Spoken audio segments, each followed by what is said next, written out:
Everybody that loves Star Trek, or everybody that's gonna come through, hit the like button. Shouts out to y'all.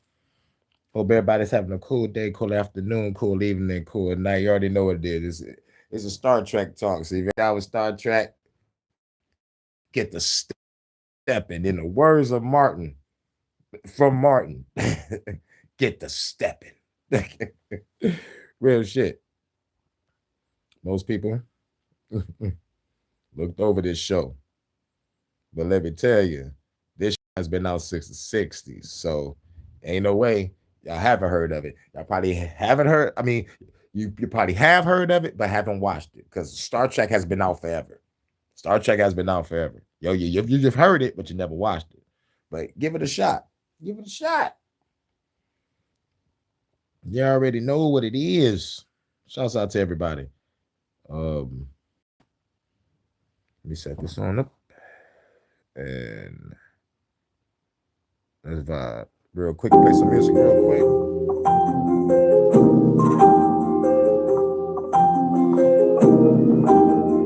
Phenom Rogue One Production. quick. I know they send out notifications to my Baby girl, we be vibing, smoking up on the islands. Now we flying to another country, I'm finding dining. Baby girl, we be vibing. Baby girl, we be vibing. Time to take it to the bedroom for buff and grinding. Baby girl, you be shining, shining bright like a diamond. I am happy I found it. She wrapped her legs around me, putting no one above her. Going in full of thrusters, fucking up all the covers. Hearing the sound of thunder, now I'm bending her over. And she screaming for more. Yes, I need to explore it. Digging for more. We chillin' and gigging. And we smoking and sipping. After this break, baby, I'm getting back to business. Baby girl, we be vibing. Smoking up on the islands. Now we flying to another country. I'm riding, dining. Baby girl, we be vibing. Baby girl, we be vibing. Time to take it to the bedroom for up and grinding. Baby girl, really love it. Taking her summit to the place of abundance. Keep her climaxes coming. She be riding up on it. She take over the moment. Yeah, we keeping it going from the night to the morning. She is sexy as ever. I know I found a better version of a good woman. I won't keep forever. We got Bonnie and Clyde. Now I'm slipping inside, and she's feeling my grind. This an infamous time, baby girl, we be vibing, smoking up on the island. Now we flying to another country, I'm finding dining. Baby girl, we be vibing. Baby girl, we be vibing. Time to take it to the bedroom for bump and grinding. Baby girl, we be vibing, smoking up on the island. Now we flying to another country, I'm finding dining. Baby girl, we be vibing. Baby girl, we be vibing. Time to take it to the bedroom for bump and grinding. Hey.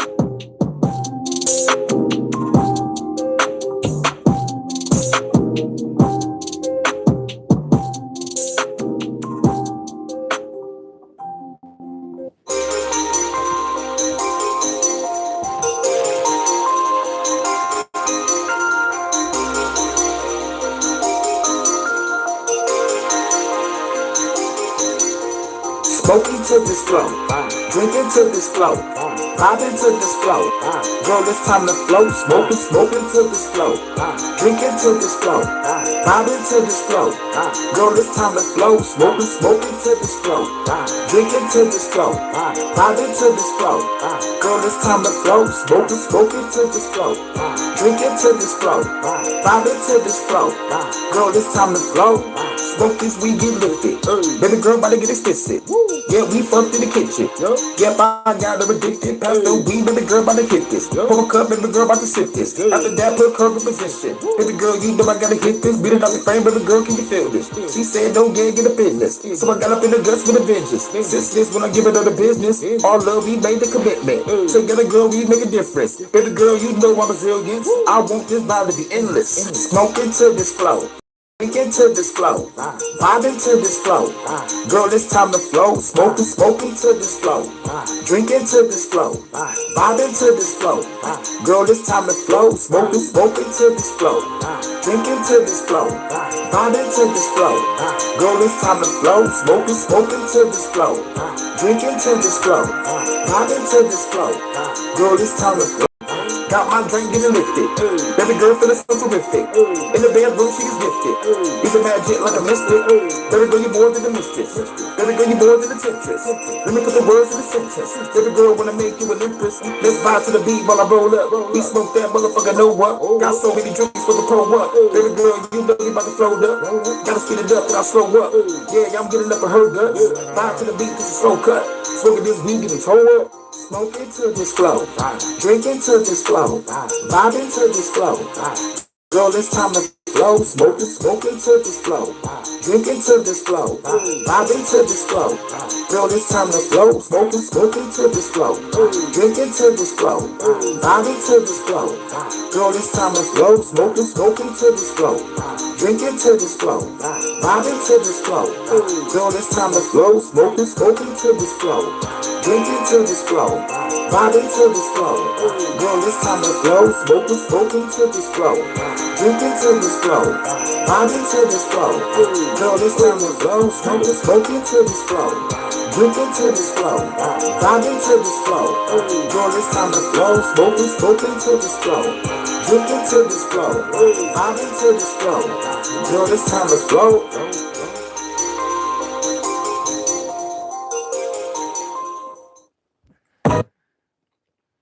Salute everybody. Salute.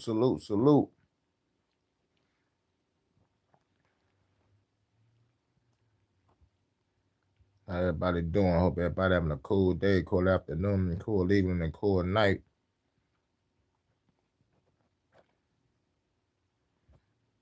Oh, where is... Oh, yeah. Gotta talk about Star Trek. You already know what it is. For all my Trekkies out there. For all my Trekkies.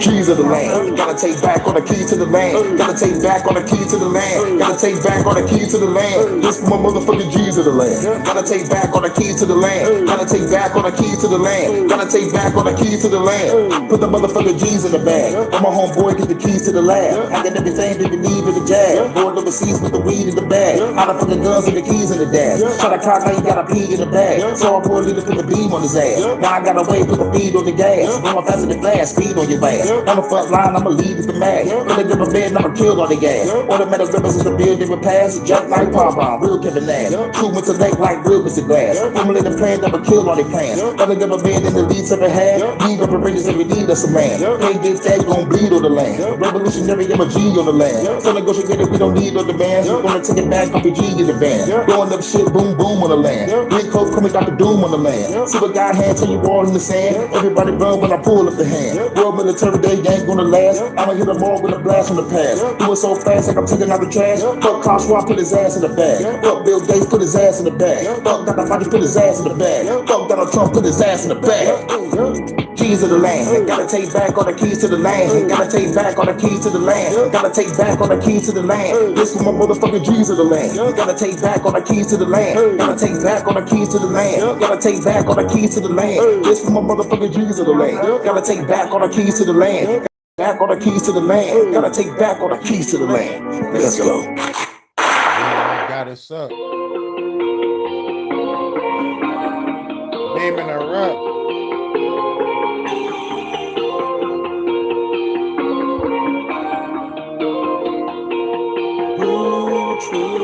Now I gotta kill him and throw him in the river. Your body shivering, nigga, so good to live in the real. Get it, they hit up any I gotta kill them all up in the mall. Let me go, the fucking ball, got a ball, cause they get off. Then they get on until my charge off. Face over nigga, I run a ball with a small song. Look at the spirit, you better hear it if you know how to fear it. Motherfucker, I got lyrics.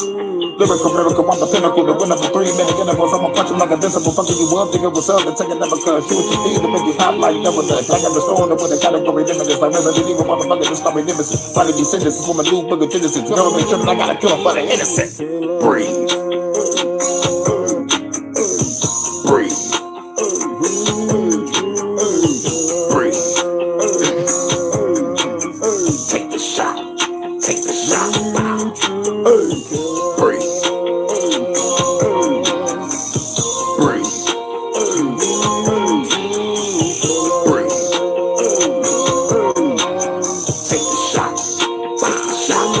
Take the shot. I gotta be killing this break. bringing the thriller, I'm bringing the killers. I pull the trigger, but quickly you better run. One for cover, nigga, you're done. Look what I become. I'm the man in front of the gun. I'm the interdimensional mercenary, getting scary, and killing fairies in front of the emissary. And send them to the cemetery where you get buried. 100 life in the juries. I'm a legendary. I gotta carry your gun. You gotta fun, but you gotta run. When I catch your mama, cut out the tongue, throw a bunch to the sun to burn alive. While you catching the ones, and then I gotta blow up the sun to an over shit. Told you, bitch, gotta come and fold you quick, spit fast, so cold, but dead, so with me. The revolutionary flow was sick. Now you gotta roll with this.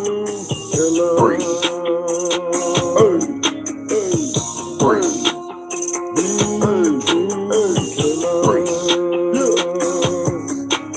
Take the shot. Take the shot. Take the shot.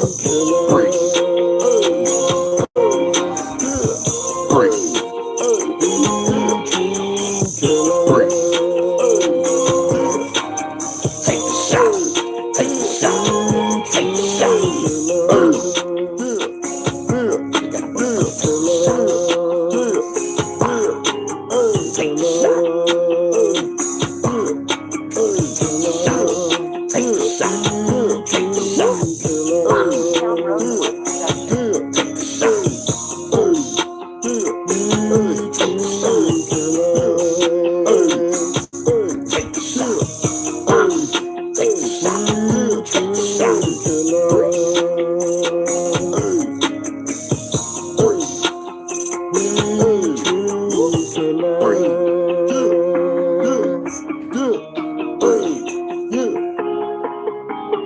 You already know what it is.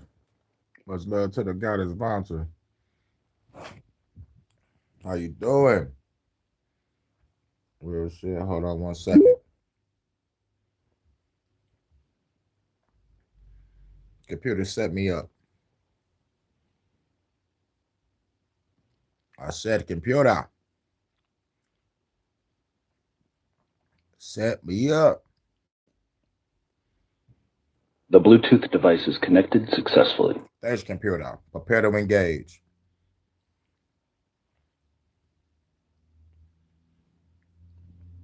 It's taking a sweet ass time, but it's all good. Much love to the goddess Vonta. This for you, baby.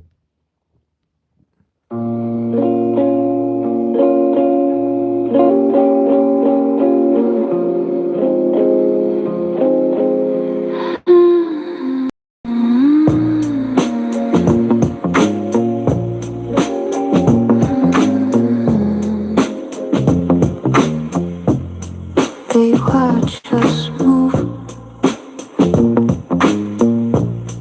a grand display.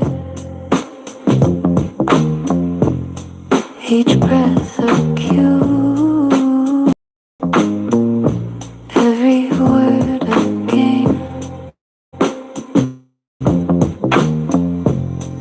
Spotlight low, dust motes gleam, a silent show, more than a dream. Your hand in mine, a careful sway, lines intertwine, we float away.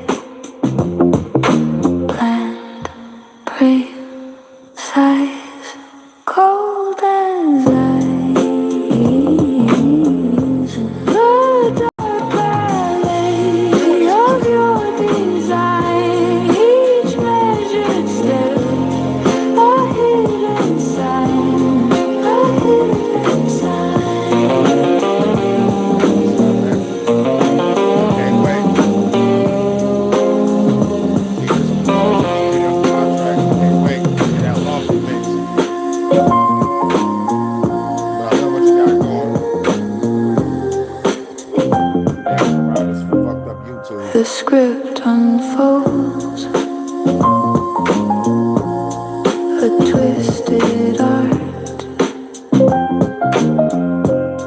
no story told, just falling apart.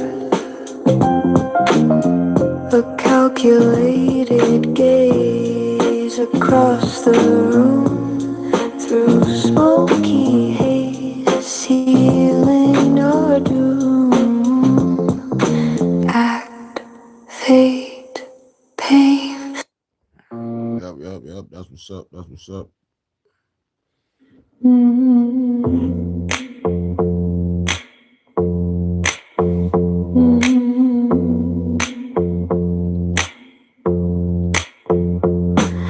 Smoke You're welcome, gorgeous. in the air, I high like your neighbors. everywhere. All my Star Trek fans. A pulse in the night, lost in your light. Footsteps soft, a silent plea, drawing me in so dangerously. A shadowed grin, a knowing stare, caught in a trance. I just don't care. The ocean sighs, a distant sound is deeper in this game. I'm bound, a lucid dream, awaken lie beneath this dark and endless sky. This pull, this haze, a dangerous space. Deep desire takes my breath, dancing close with death. Close with death.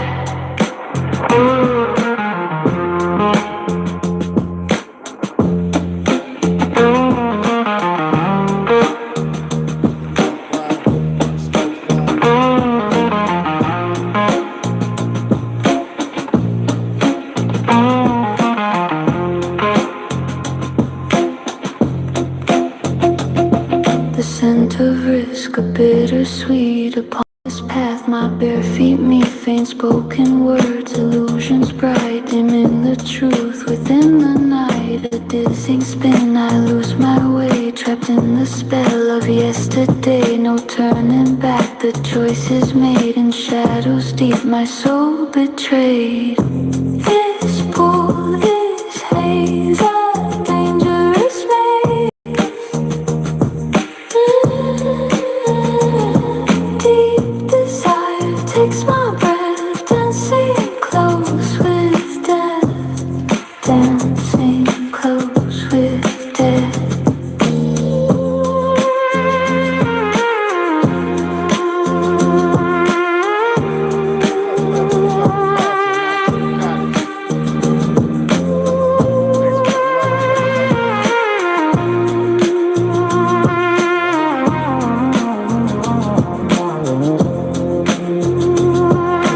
One step. All right. Computer, set me back up. The Bluetooth device is connected successfully. Thanks, computer. Prepare to engage.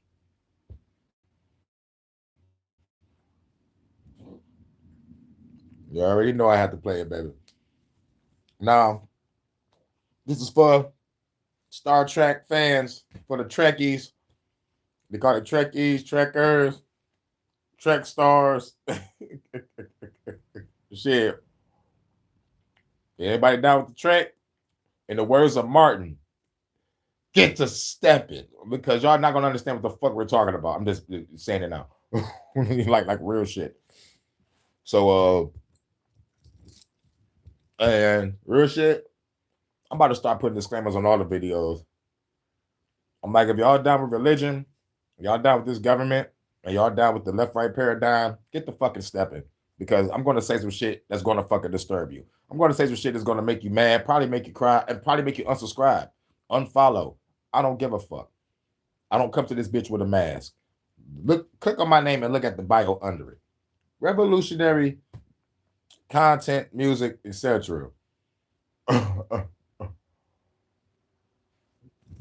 Not here to be monetized. I'm here for a message. Y'all wear a mask. I don't. Read the bio.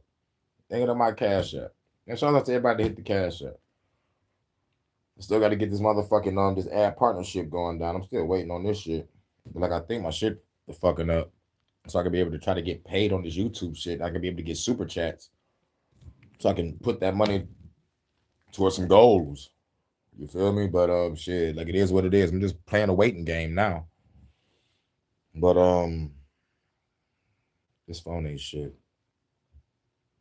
But about to talk about religion in Star Trek. Most people don't even think there's any religion in Star Trek, but There is, but there isn't, because of the different races and cultures that have their own beliefs and shit. But some guys are actually fucking real. Hashtag the prophets. They're actually fucking real. So it's like, yo, so within the world of Star Trek, let's talk about religion and how it kind of reflects today's society. You know, this is almost like a Matrix versus reality, connecting movies and TV shows with reality. But in this case, we're going to connect what's within the episodes discussing religion and connect it with reality. So we back with Steve again. Tranquil Tuesday. Yep, I usually make one of them. I probably got to make another one, Tranquil Tuesday. Thanks for typing that, because I had to find something to go with the video, but tranquil wasn't going to be the word. So I was like, telepathic is more closer to mental and the mind and dreams. So I put telepathic. If it was tranquil or Tranquility Tuesday, it would have been like a meditation like video or some shit. I said meditation, whatever. But thank you. You know, I'm trying to stay tranquil. I'm on day 5. Right. I got like 5 more days left. And then even after day 5, I got to get up early to go pick up some more fucking bread.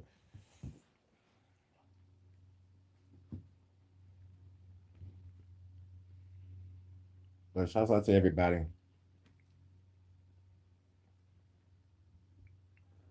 Perception that there is no religion in Star Trek. However, much like widely held perceptions about other aspects of the franchise, Captain Kirk being a womanizer, for example, this isn't really accurate. It's true that we don't see recognizable forms of our real-world religions being practiced by the characters in Star Trek.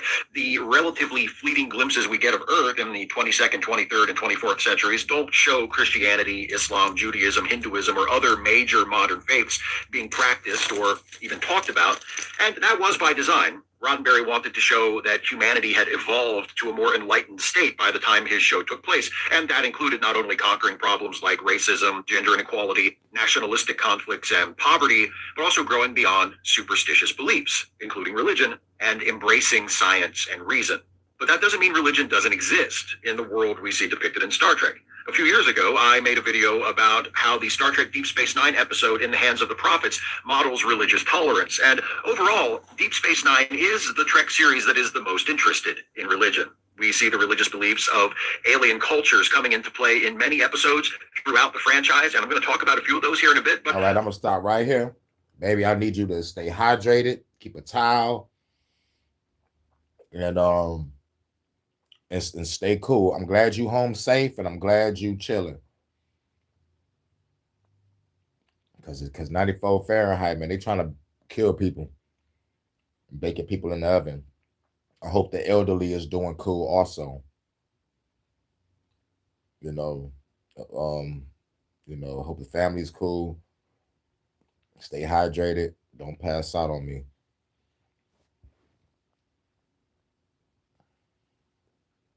Yeah, that's good. Hydrated. Yep. Only in Deep Space Nine do we get a sense that religious beliefs and practices are an important part of the everyday lives of some characters. These characters are all non-human. It's the Bajoran faith that gets paid the most attention in DS9. But of course, this is Star Trek, so the Bajorans aren't really Bajorans.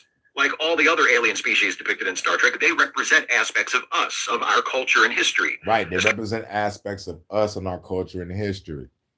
This is why I like within the world, we talking about the religion and all the shit that they do that reflects in our reality. From the corruption to the bullshit to the so-called good shit. But at least in the world of Star Trek, God is real. Over here in this world, God ain't real. He ain't shit if he is. Yes, we talk about religion in Star Trek, so I got every right to go there. Pastor Kane is here too, so yeah.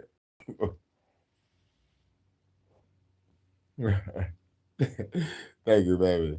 Much better if I got his sponsor. You already Like I said, for those who's watching, hit the like button. But if y'all ain't really up on Star Trek, y'all might as well get to stepping on some real shit. I'm just serious because y'all not gonna understand what the fuck going on. So like, why not just leave while you can? The other way, just sitting here to listen on some bullshit. Like, what the fuck? You hate watching? What the fuck?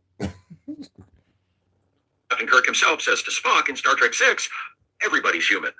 It's not an insult, Spock. He's acknowledging the allegorical aspect of the show. Don't they teach textual analysis in those Vulcan education pits? Through the Bajoran faith in the prophets, Deep Space Nine shows us that religious belief can be complex. We're shown how important the religion of the Bajorans is to them as a society, how it gave them the strength to fight back and persevere during the brutal decades-long occupation of their world by the Cardassians. We see how religious practice is an important part of the lives of characters who don't seem stereotypically religious. Kira, for example, who seems to have a very sincere and strongly held belief, but isn't what one would call pious. Kira is a complicated character because she believes heavy, but she's also a killer. She's also a killer. She's a killer. Oh my fucking God, this shit keep fucking falling. Ain't gonna be so tranquil when I throw this fucking phone. But anyway, Kira complicated because of the belief and her revolutionary background and her killing background. She a bad motherfucker.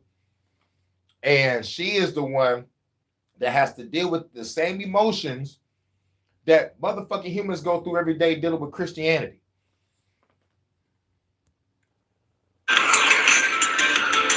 Hey, Meta.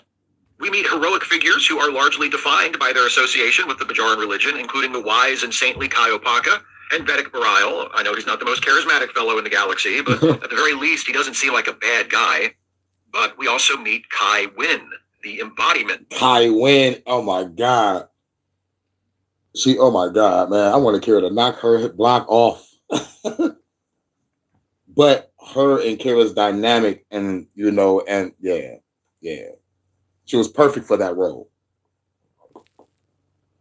Hated Kai Wynn. Malevolent self-interest. Yeah. She is the opposite of Opaka and Bareil, someone who uses her position as the leader of her world's foremost religious institution to protect and grow her own power. Yeah. Rather, Kai Wynn is the lady on the thumbnail, everybody. Y'all know who Kai Wynn is? I hate that bitch.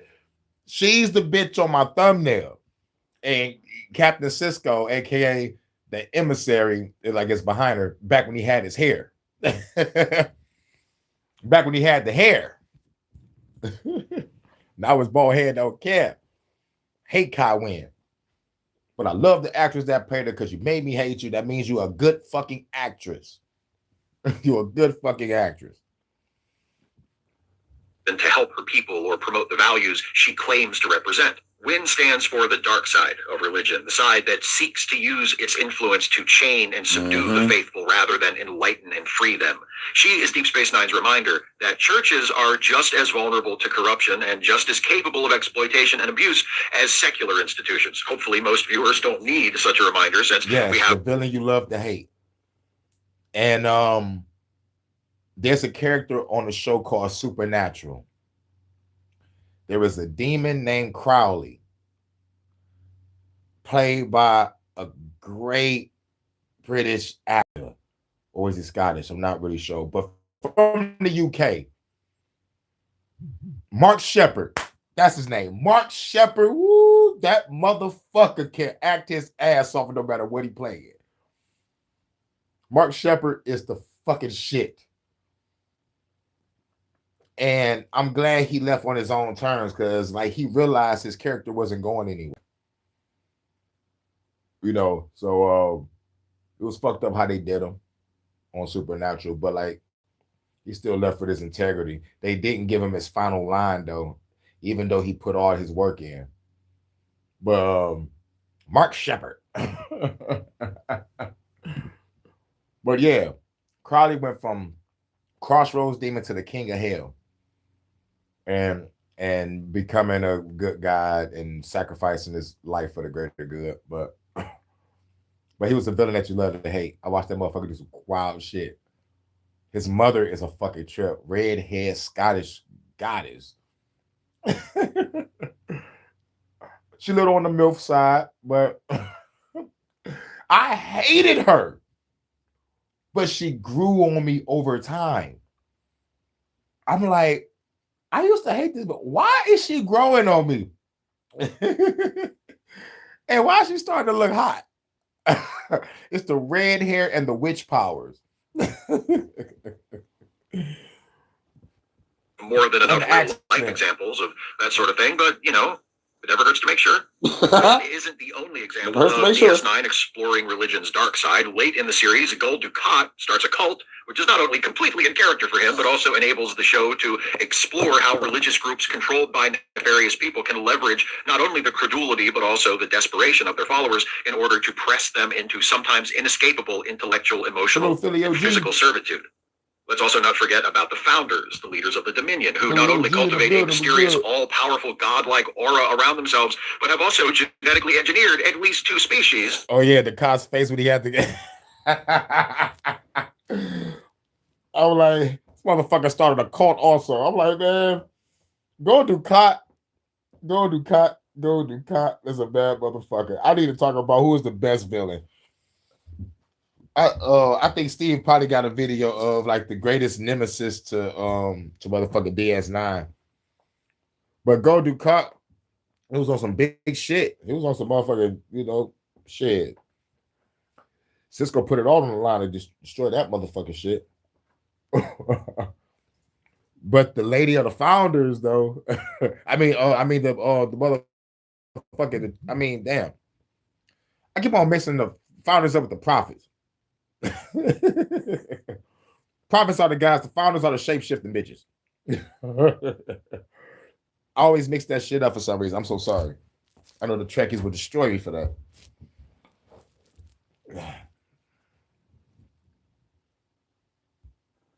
The Vorta and the Jem'Hadar to literally worship them as gods. In Deep Space Nine and throughout the rest of the franchise, Yeah, there's one speaking of the founders, they motherfucker created the Jem'Hadar and the Vorta to serve them and fight for them. That's no different from God creating humans to fight and worship. That right there is a plain example. When the motherfucker asks, why is I'm here? Or what, bitch, you was put here to serve. There's subtle hints of them telling you that in the motherfucking in the movie Thor. I think it was Thor: Love and Thunder with Gore the God Butcher. When Gore makes it up to heaven and he sees his God's like, bitch, the only thing after death is death. Y'all motherfuckers are really created to fucking serve and worship, bitch. Gore was like, I denounce you. The guy got mad. Oh, really? He choked him up, and somehow Gore ends up with a mysterious sword and decapitates God. And he declares, all gods must die. All of them. Every last one of them. Because if this what y'all doing up here, they're smoking, drinking, fucking around, chilling, and not caring about your people, all y'all niggas deserve to die. Every last one of y'all. What the fuck create a world for with people that you claim that you love and you're not doing nothing for? There's pain, suffering, and death on this planet. Where the fuck are you? Fuck it. This what you doing up here? Kill your ass. And we're going to mention the Klingons too. And the ancient Klingons was like, the guys was too much fucking trouble. So we killed they ass. We worship warriors. Shouts out to the almighty warrior Kahless. Kapla. Yeah, God envy humans for their morality, because when there's no time limit, there's no meaning. That makes a lot of sense. That makes a lot of sense from the perspective of immortality and just the concept of life and living and existence. Yeah. There's, oh my God, it's boring. Let me go down here and do some. Now it'll still lead me back. Damn. Now it goes back to the like when people believe that they chose to come down here to live a physical life. I'm talking about, like, if we're infinite consciousness, infinite awareness, why choose to lose your memory and come down here and live in physicality just to not find your true self again? Just to, when you find yourself, your memory get wiped. So it's like, How do you harness your memories to keep yourself from not coming back? It's a whole nother motherfucking crazy talk. That's a whole nother live. Just discussing life, existence, entropy, and like all of that. That's a whole nother live. I gotta really sit down and talk to y'all about. But yeah, the forgetting is what makes Earth fun. Shit, that's what makes Earth want me to blow this bitch up. Because at the end of the day, you're talking to a guy that want to blow this whole fucking planet up because people really truly don't want to exercise what they say. God give us free will, where we're not exercising it. We don't even understand free will. We don't even understand the gravitas of choice and consequence. We don't understand. And when we do finally understand it, guess what? It gets suppressed by fucking society. They're like, oh shit, he's going outside the box. Everybody get him. You know? Oh shit. Here's an example. Socrates. They killed that fucker for thinking. So, like, yo. But this is a great topic. This is the worstest place ever. And if we're infinite consciousness, infinite awareness, and we know this place is fucked, why would we want to come here? Then we get this motherfucking answer. You came here to help people. Really? You know, people is getting arrested and killed for helping people too. During the hurricane, motherfucker was like, you know what? Since the government not helping, I got a helicopter. Let me go help these people. Nigga, they locked his ass up. First, they threatened to lock his ass up, and I think they locked him up when he tried again or some shit. I got to go back to that story. I know I covered it, though. But it's grimy. Can't help the homeless. Can't help the people that's on their fucking rooftops. FEMA was like, FEMA ran out of money. I was like, there was a case where they said FEMA ran out of money. The fucking news popped up. It was like, we have 500 FEMA Homeland Security in Michigan. I'm like, what the fuck y'all doing here, nigga? There's people that need help on the East Coast. What the fuck y'all doing here? They on the news talking about we have no resources. Yeah, because y'all drove up here to Michigan. The fuck y'all doing? This round is a balance of fruitcakes. No, wait. Damn. Let me get my glasses. I'm like, it said this is the realm of balance. It fluctuates. It's from the light to dark and in between. It's not all bad. We're in a bad age, but it's always darkest before the dawn. Yeah, they say that. I think that's a coping mechanism. Fuck this planet. Blow this bitch the fuck up. That's just my opinion. That's just my opinion. I'm not knocking that because I used to believe that. I used to believe the light, the dark, the balance, and all this shit. But like, if God so loved the world, why do it even got to be a balance? How come it just can't all be peace and love? Why do it got to be a balance? Why do it got to be this? That's the question. Why do it got to be duality, causality, and entropy? Why?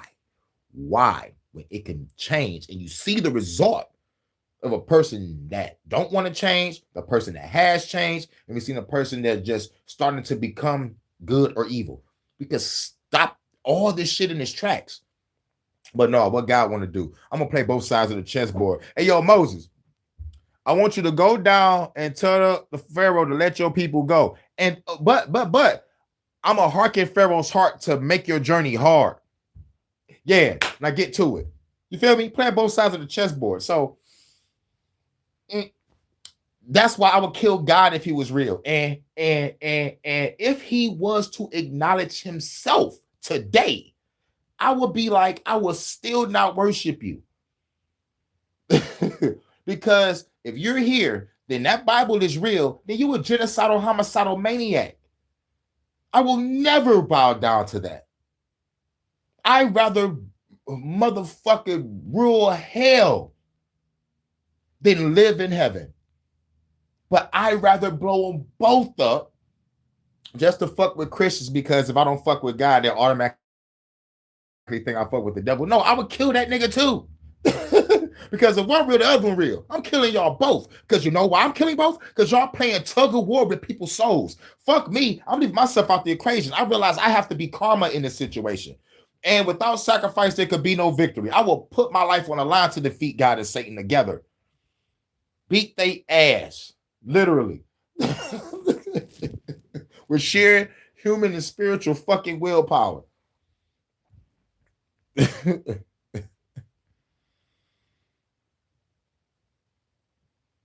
The ugly is what makes the beauty beautiful. Yeah, I heard that too. Yeah, there's a term for that. Like it's like a Latin term, you know, like it's like finding the beauty in imperfection type shit. I feel that, you know, I understand that. But pain, death, sorrow, that's not beautiful. That makes this world dark. This makes this world not want to be in. This is why I understand why people commit suicide. Yes, I'm saying suicide. I don't give a fuck. Fuck YouTube. This is why people want to get the fuck up out of here. I understand. I know people scared to talk about that topic, but I play the Russian roulette. Click, not my day. Click, not my day. Fuck this girl. But people think people will get recycled and come back. We don't know what the fuck happened. And that's the great thing about it. We don't know. And plus, I can admit that I don't know. It feels good not to know. But I do know that out of all these religions and cultures that have a concept of an afterlife, the only thing that's close to the truth to me personally is you create your own heaven.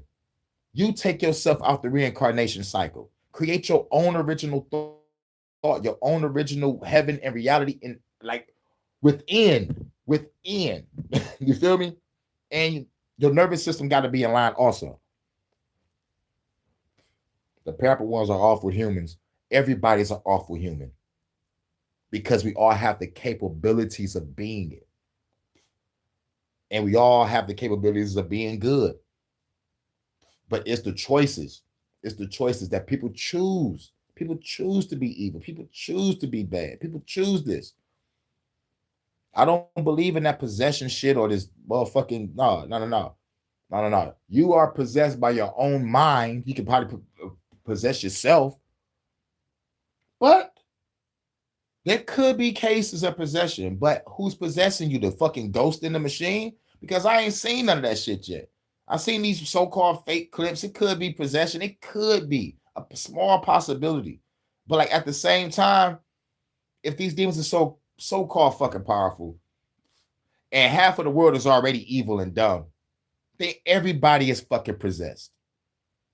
From our own family members to our friends to the lovers that we have. They're ruining people's lives. Motherfucker automatically say they're possessed. No, fuck that. That's the person's intention. That's the human hearts.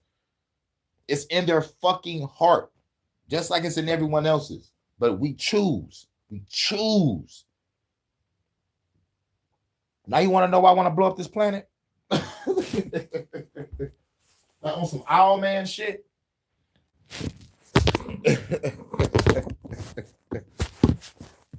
Possession is real.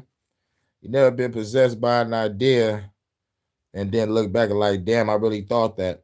That's not possession. That's you thinking. Your mind, your brain is a motherfucking quantum supercomputer. You know how much information is inside your brain right now that we have not unlocked? This is your subconscious talking to you, saying, yo, do this, do that, do evil, do this. And you have to scroll through that in your mind and be like, delete that file, delete that file, delete that thought, delete that thought. You know, shit, that's you. We want to blame people or entities for shit that we know we doing. Because if that's the case, motherfucking demons are having a field day. Let me possess this motherfucker to whoop somebody's ass, get him arrested, jump out like, all right, who's next? Yeah, this is fun. And another thing, we have this so-called demon possession everywhere, but what about the fucking angels? How come demons having all this fun jumping in people's bodies? Where the angels at to jump in people's bodies to stop the demon? They up there in fucking heaven with weapons up there on chill mode while the demons down here having a good time with our body. Fuck on out of here. Let the angels come and possess some motherfuckers too. Nigga, let's bang in a parking lot. A motherfucking angel pop up be like, what's up, Beelzebub? Oh shit, it's Michael. You don't belong in that body. Fuck you, Michael, and fuck heaven. No, nigga. Fuck you.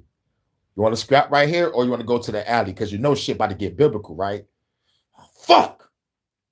And then the motherfucker leave his body. Because you know you about to get your ass beat by Michael. And the motherfucker wake up like, oh my God, what happened? Shit, who the fuck are you? Dog, something happened, dog. You passed out, you fainted. I just came to pick you up, bro. You good? Yeah, man. Dog, I felt weird, dog. Yeah. How come we can't have no divine intervention like that? We lost angelic protection. Well, then God ain't shit. Because at the end of the day, God is the motherfucker that said when he fought Lucifer, knocked him down here.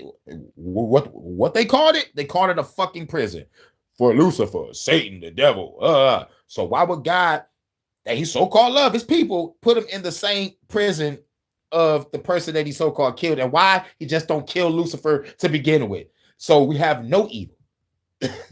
All this game playing, I'm blowing this fucking planet up. And maybe if I destroy God's toys, maybe the bitch motherfucker will show up. I can't wait. But let me get back to it. Aspect of religion that pretty much every version of Star Trek seems to agree upon. No, we was set up to fucking fail. Because if any fucking God or deity put the tree of knowledge of good and evil into place, and you know that they're gonna fuck with it, then you set us up to fail. Fuck the bullshit. Let's look at it for what it is. It's like when Lucifer went up to God and made a bet on Job's life. It's simple as that. Our God ain't shit. If there is a God of this world. But I rather worship Shiva, Krishna, Vishnu, Ganesha, Kali the Destroyer. I'd rather worship the Shinto gods than fuck with Yahweh on some real shit. But after studying, doing a whole bunch of research, doing a whole bunch of calculations and shit, god damn, I have a long way to go. I shouldn't have been talking this fucking long, but it is what it is, talking about religion. But like, after studying everything, what resonates with me is Buddhism and shamanism, Hinduism. Shamanism more because it's more of a way of life, and it's 50,000 years way before any religion was ever even fucking wrote. I think it's like I think like 50,000 years before Christianity. I know that for damn sure. But yeah, like it was more like a way of life. And these so-called 7 deadly sins was really 7 deadly emotions that all live within us, and we have to do the inner work and shadow work to overcome it. That's the real. Unlock the God within, and then we can be able to get the fuck up out of here on our own motherfucking terms, in our own fucking realm. I don't know why my shit keeps fucking falling. But I can't wait to fuck this world up. Viva la revolution. But salute branches. Let's get back to it. That sound like the biblical Jeebus or his father, which is supposed to be the same person. It's crazy. Now, speaking of it, it's the same person, but like majority of the text, he's separate. It's crazy. He's the same. Yeah, he sent himself to die just to come back to life. Also, Chris Angel, mind freak. But yeah, worship and serve me or burn in hell. Worship and serve me and fight my wars and battles or burn in hell. You know, yeah. Those who desire the worship of others are not to be trusted. Not that it requires a villainous vicar or a brazen bastard of a bishop in order for religion to damage people's lives. Sometimes all it takes is for ordinary people to internalize a harmful belief to the point they never question it. Star Trek shows us a few examples of that as well. The first one I want to examine comes from the 4th season of Deep Space Nine. It's an episode titled A Session. A young Bajoran couple turns up at Sisko's office hoping to get the emissary's blessing for their marriage. So Sisko's like, sure, I'll bless you. Get your little buns over here, you crazy kids. Join hands, you crazy kids. Stand on one foot, and 3, 2, 1, bless. Obla-dee, obla-da, higgledy-piggledy-poo, shun the frumious bandersnatch, tu barada nicto, go in peace. Good luck. The newlyweds are satisfied, and they leave. Sisko turns to Dax like, it's been a few years, and I'm still not sure about this whole being a religious icon to an entire planet thing. It kind of gets in the way of my various administrative duties. While Dax is wondering whether or not Sisko's ambivalence toward his role as the emissary to the prophets will prove thematically relevant to this episode, Kira announces that something's coming through the wormhole. A 300-year-old Bajoran light ship. Hey, that's weird. Even weirder, aboard that ship is this guy, Akoram Lan. And get this, he says he's the emissary of the prophets. So what had happened was Akoram Lan was out just taking a little run around the Denorius belt. Sisko was like, bet. Hey, I gotta be the emissary though. Hey, and then slowly through the episodes, like, man, I think I'm about to be the emissary. And and the prophet's like, yeah, nigga, that's the whole point. Brought this motherfucker back so you can realize that you the real shit. Because this motherfucker good episode. And his ship was caught in a storm and he was seriously injured. Suddenly, he was pulled into the wormhole, or the celestial temple, as the Bajorans call it, where he encountered the prophets. They healed his injury, let him hang out with them for what felt like a few days, and then chucked him back out into space. Except it wasn't a few days, it was 300 years, because the prophets exist outside linear time and just do not give a shit about it. But now, Akorum is back, and as far as he's concerned, he's still the emissary. So Sisko's like, works for me. Welcome back, Your Holiness. Anyway, those cargo manifests on my desk aren't going to sign off on themselves. Gotta go. It looks like Sisko stepping aside and allowing Akorum to take over as the emissary is going to work out best for everyone. Until you realize that we're still in the first act, and this episode has got to be about something other than everyone getting along and being happy. What is this, TNG?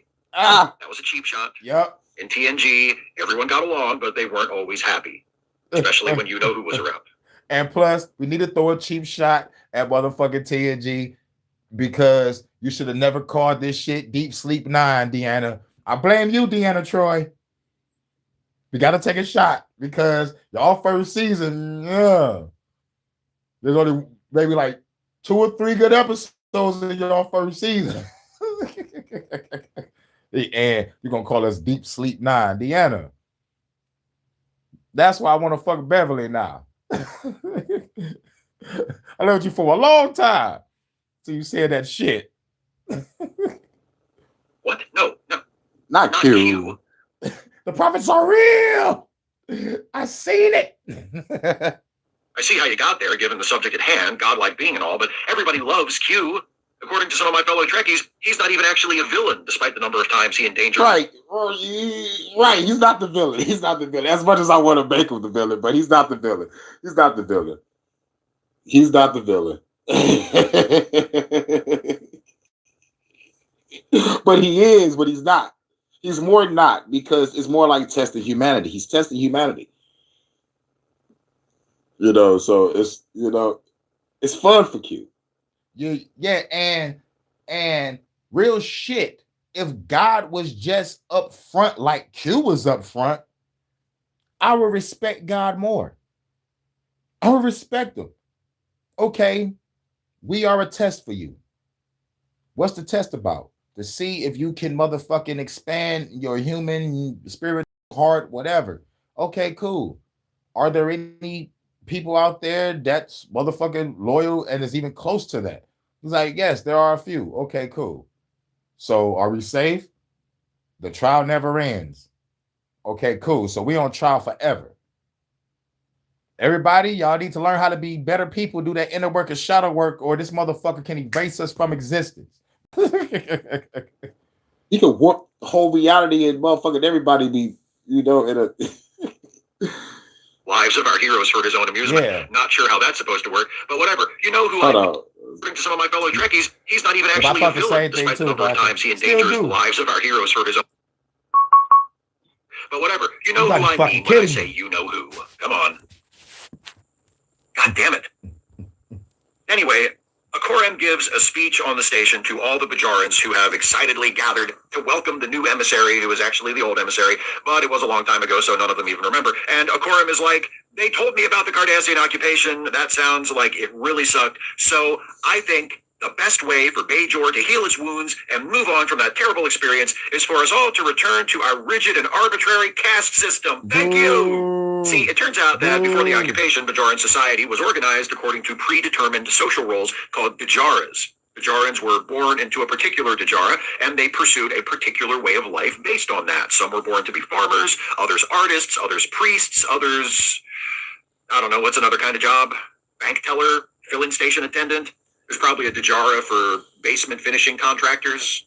I don't know how specific they get. Anyway, when the Cardassians showed up, most Bajarans abandoned the Dajara system so they could become soldiers to fight back against the invaders. And after the Cardassians left, the Bajarans decided that they liked being able to decide for themselves what kind of job they wanted, and they never went back to the Dajaras.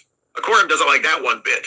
He thinks the people of Bajor should return to following the Dajaras right away. It's the will of the prophets. Yeah. Kira was trying to be an artist because like that was her Dajjal, and she kept fucking up. It's like, Kira, you are a warrior. I know your Dajjal says you're an artist, but yeah, baby, you are an artist. The way you paint they fucking blood on that fucking wall when you shoot them in the head, baby, that's art. Believe in yourself. You are an artist. You are a killing artist. You are the shit, Kira. Yeah, she hated it, cause and plus, like after the motherfucking occupation, it was like, like people have to motherfucker drop that Dajjal shit and motherfucker pick up a gun. So it's like, fuck this Dajjal. We gonna do this shit and keep on fighting to the last man. And time went by. They was like, you know what? It's cool that we can do our own thing. Fuck this Dajjal shit. But he knows what the will of the prophets is. It's Ikorim. He's the emissary. He just saw the prophets. Like yesterday, they're pretty much his best friends. But Sisko's like, I'm the emissary too, and the prophets never said anything to me about no Dajaras. So he meets with Ikorim and says, are you sure about this returning to a society based on arbitrary class discrimination thing? Because if Bajor reinstates its caste system, it's not going to be able to join the Federation. Right. We frown on that sort of thing. It goes against Gene's vision. Who's Gene? Oh, just some guy. I think he wrote for Have Gun Will Travel. The point is, going back to the Dajaras is a bad idea. That's just the attitude I'd expect from someone belonging to the always wrong about everything Dajara. That's not... Why would that be a category? I have no idea, but it's not our place to question the prophets. Their ways are not our ways. Gotta go. Bye! Everyone turning their lives around to follow their Dajaras proves disruptive, to say the least, to Bajaran society and on the station. Kira's Dajara dictates that she should be an artist, so she tries her hand at sculpture and discovers, after much practice and effort, that she sucks at it. She shares her frustration with the Vedic, who says, maybe it's all your fault, and your faith just isn't strong enough. You're supposed to be an artist, but you're still wearing the uniform of a soldier. What we need to do is to get you out of that uniform. Excuse me?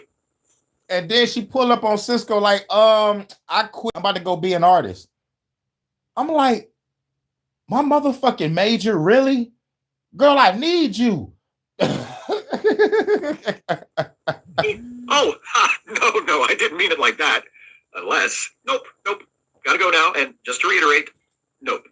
Kira tells Sisko she's resigning in order to move back to Bajor and become an artist's apprentice. That's not great news, but things get worse in short order when Odo calls Sisko to the promenade, and Sisko arrives to find that a Bajaran monk has died after being pushed off the upper level. Damn. The person who pushed him is none other than Porta, the Vedic, who was just trying to talk Kira into taking off her uniform in the totally non-sexual, changing her career sense. Sisko asks Porta what happened, and Porta explains that the monk belonged to a Dajara that is considered unclean. Therefore, Porta told the monk he should resign from their religious order. The monk refused, so Porta shoved him the hell over the railing. Killed him. Gangsta.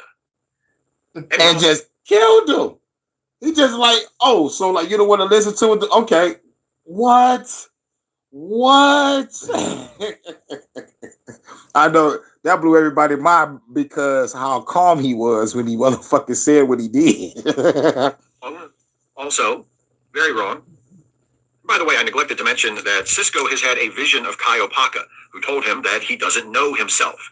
Dr. Bashir tells Sisko that it was what's called an orb shadow, which Bajarans believe happens to people who have had an orb experience but aren't following the path laid out for them by the prophets. So with that, and with the negative consequences of Bajor returning to its old caste system, and also, this kindly priest becoming an unrepentant murderer, Sisko is starting to regret just handing over the title of emissary to this Ikorim dipshit. Yeah, and this... this is a good episode. It wasn't a great episode, but it was a good episode, to expand on the religion. And I'm glad he chose this episode. Sisko summons Ikorim to the station and says, I'm sorry I ever stepped down to let you be emissary. I want a shot at regaining the title. And Ikorim says, but I already told you, ain't gonna be no rematch. They agree that having a public dispute over who is the true emissary would only make things worse on Bajor, so they fly into the wormhole to let the prophets decide. They take a runabout into the wormhole, they encounter the prophets, and the prophets are like, oh, you guys, what's the point of dropping cryptic prophecies if you're just going to show up and ask us to clarify them? Look, tell the Bajarans not to go back to the Dajaras, okay? That's dumb. You wanted them to go back to the Dajaras? You're dumb. We kept you with us and then sent you back when we did so that the Sisko would realize that he truly is the emissary. There, are you happy? Sisko's like, I guess so. Thanks. Hey, now that this has been settled, can you just send this asshole back to his own time so we don't have to deal with any more of his bullshit? And the prophets are like, you got it. So Akoram returns to his own time. Sisko resumes being the emissary. The Bajarans abandon their Dajaras again. Kira doesn't resign her post to become an artist. Tiny Tim does not die. Right. All good or great episodes, no bad ones. Right. You already know it. It was like, you already know it, baby. Ever after. Until the next episode when Worf kills a bunch of civilians. Moving on. Into the next episode where Worf kills a bunch of civilians, but moving on. An important episode for Sisko, obviously, as it shows him grappling with doubts about his role as the emissary and lets us see the pressures he deals with as he struggles to balance the expectations placed on him by that role with his responsibilities as Starfleet officer. But it's also relevant to the subject of this video because it dramatizes what can happen when a large group of people blindly follows an edict handed down by what they regard as an unquestionable authority. The Bajarans believe that Akoram speaks for the prophets, that he knows their will, so when he tells them to return to their Dajaras, they do it. And when Porta sees a monk who refuses to get with the program, he kills him and feels justified in doing so in his faith. It's the will of the prophets. This is religion at its most toxic. This is the harm unquestioned religious faith can enable. And to be fair, it's not just religion that can do this. There are certainly secular ideologies that leave their adherents feeling entitled to persecute, subjugate, and even kill other people. But religious forms of these ideologies are often the most powerful and compelling because they claim a divine mandate. They exist not just to tell you what to do, but to tell you what you're supposed to do, because it's what God, or in this case the prophets, want you to do. I think it's important that this happens within the Bajaran religion, which is usually depicted in a positive light, and that it's the result of Akoram's sincere belief. He's not depicted as a bad faith actor at all. He truly believes that by calling for a return to the Dajaras, he's doing what's best for Bajor. He's not the malignant figure that Kai Wynn is. He's earnest, but misguided, which in the wrong circumstance can be just as dangerous. The Bajaran faith isn't the only religion we see depicted in Deep Space Nine. We also get occasional glimpses into the Ferengi spiritual life, which revolves just as much around acquisition and ostentatious displays of wealth as does Ferengi life in this mortal coil. The Ferengi afterlife is imagined as a divine treasury made of pure latinum, presided over by a blessed exchequer who determines how profitable a Ferengi's life has been, and a celestial auctioneer who allows successful Ferengi to bid on new lives. The Ferengi version of hell is the vault of eternal destitution, the fearful destination of the souls of Ferengi who fail to turn a profit during their lifetimes. Ferengi religion is mostly an extension of the satire of capitalism that shapes what we see of Ferengi society, but it also works as a commentary on how we sometimes, quite often, use religion not to call ourselves to a higher, better way of life, but to sanctify what we're already doing. You think I'm greedy and selfish? Well, I'll have you know that's how God wants me to be. And I know this because I learned it through my religious tradition, which was started by people who were just as greedy and selfish as me, only they did it a long time ago and before anyone knew what was going on. So you can't prove God wasn't in there somewhere doing something. Anyway, the point is, don't talk to me or my money ever again. The other ways religious faith can be harmful to a society and act as an obstacle to progress is by teaching people to be satisfied in their ignorance. This idea is explored in one of my favorite religious-themed Trek episodes, a show from Star Trek The Next Generation's third season, titled Who Watches the Watchers? The Enterprise arrives at Mintaka 3 to assist a team of anthropologists who have been observing the natives from behind a holographically camouflaged... Yeah, I remember that episode. The Blind's reactor has failed, and the battery backup is running out, and actually, by the time the Enterprise gets there, it has run out, and the hologram that hides the facility from view has disappeared. Before Geordi can get the hologram back on, a pair of Mintakans, Liko and his daughter Oji, spot this mysterious window in the side of the cliff, and Liko climbs up to investigate. He looks through the window to see the Starfleet crew, then he touches the frame of the window and gets shocked because it's electrically charged for some reason. He falls off the cliff. Dr. Crusher runs down to help him and has him beamed up to sickbay. Hiding nearby, Oji watches as her father and this weirdo magic lady vanish into thin air. Aboard the Enterprise, Crusher is in sickbay tending to the injured Liko when Picard walks in and is like, so why didn't you just let him die? And Crusher is like, damn, why do you get, randomly dogmatic about the Prime Directive? Because half the time, it's like you don't even care about it, and the other half, you're like, they've seen us kill everyone. Don't be silly, I don't want to kill everyone. Just this guy, because he's seen us. While Crusher and Picard argue, we cut to Liko's perspective. He's groggy and he doesn't understand most of what they're saying, but he recognizes that Picard is in charge and seems to be making life and death decisions. decides to erase Liko memory of his encounter with Starfleet and beam him back home. But because of Liko's... They got memory erasing devices. Never forget that. We can erase motherfuckers' memories in the future. That consciousness transfer shit, 3D printing motherfuckers is woo-wee. brain chemistry or something the memory wipe doesn't take, and when he wakes up on Mintaka 3, he remembers everything. OG finds him and tells her what happened. He was taken to an incredible place where his wounds were healed by beings who helped him. He tells OG that he thinks these beings are the gods their ancestors used to believe in, the ones responsible for the rains and the sunrise, the ones who controlled life and death. OG's like, but those are Stone Age superstitions. We no longer believe such things here in the sophisticated and enlightened Bronze Age. Liko's like, well then how do you explain what just happened to me, dude? No, it was definitely some ancient gods or something who healed me, and I'm gonna tell everybody. Back on the Enterprise, they don't know that Liko's memory wipe didn't work, but they've got another problem. One of the researchers from the duck blind went missing after the ship went down, and they can't locate him. Worried about cultural contamination, Picard has Riker and Troy disguise themselves as Mintakans and beam back down to look for the missing researcher whose name is Palmer. Riker and Troy, in their Mintakan costumes, drop in on a town meeting where Liko is telling everybody about how he was brought back to life by the all-powerful god being called the Picard. Riker's like, uh-oh.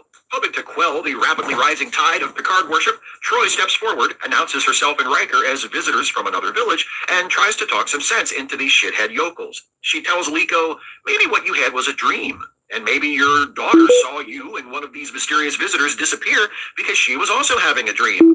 Liko's like, that doesn't sound reasonable. And Riker's like, oh, but being magically transported to the astral plane to be healed by an omnipotent bald Frenchman is super reasonable, right?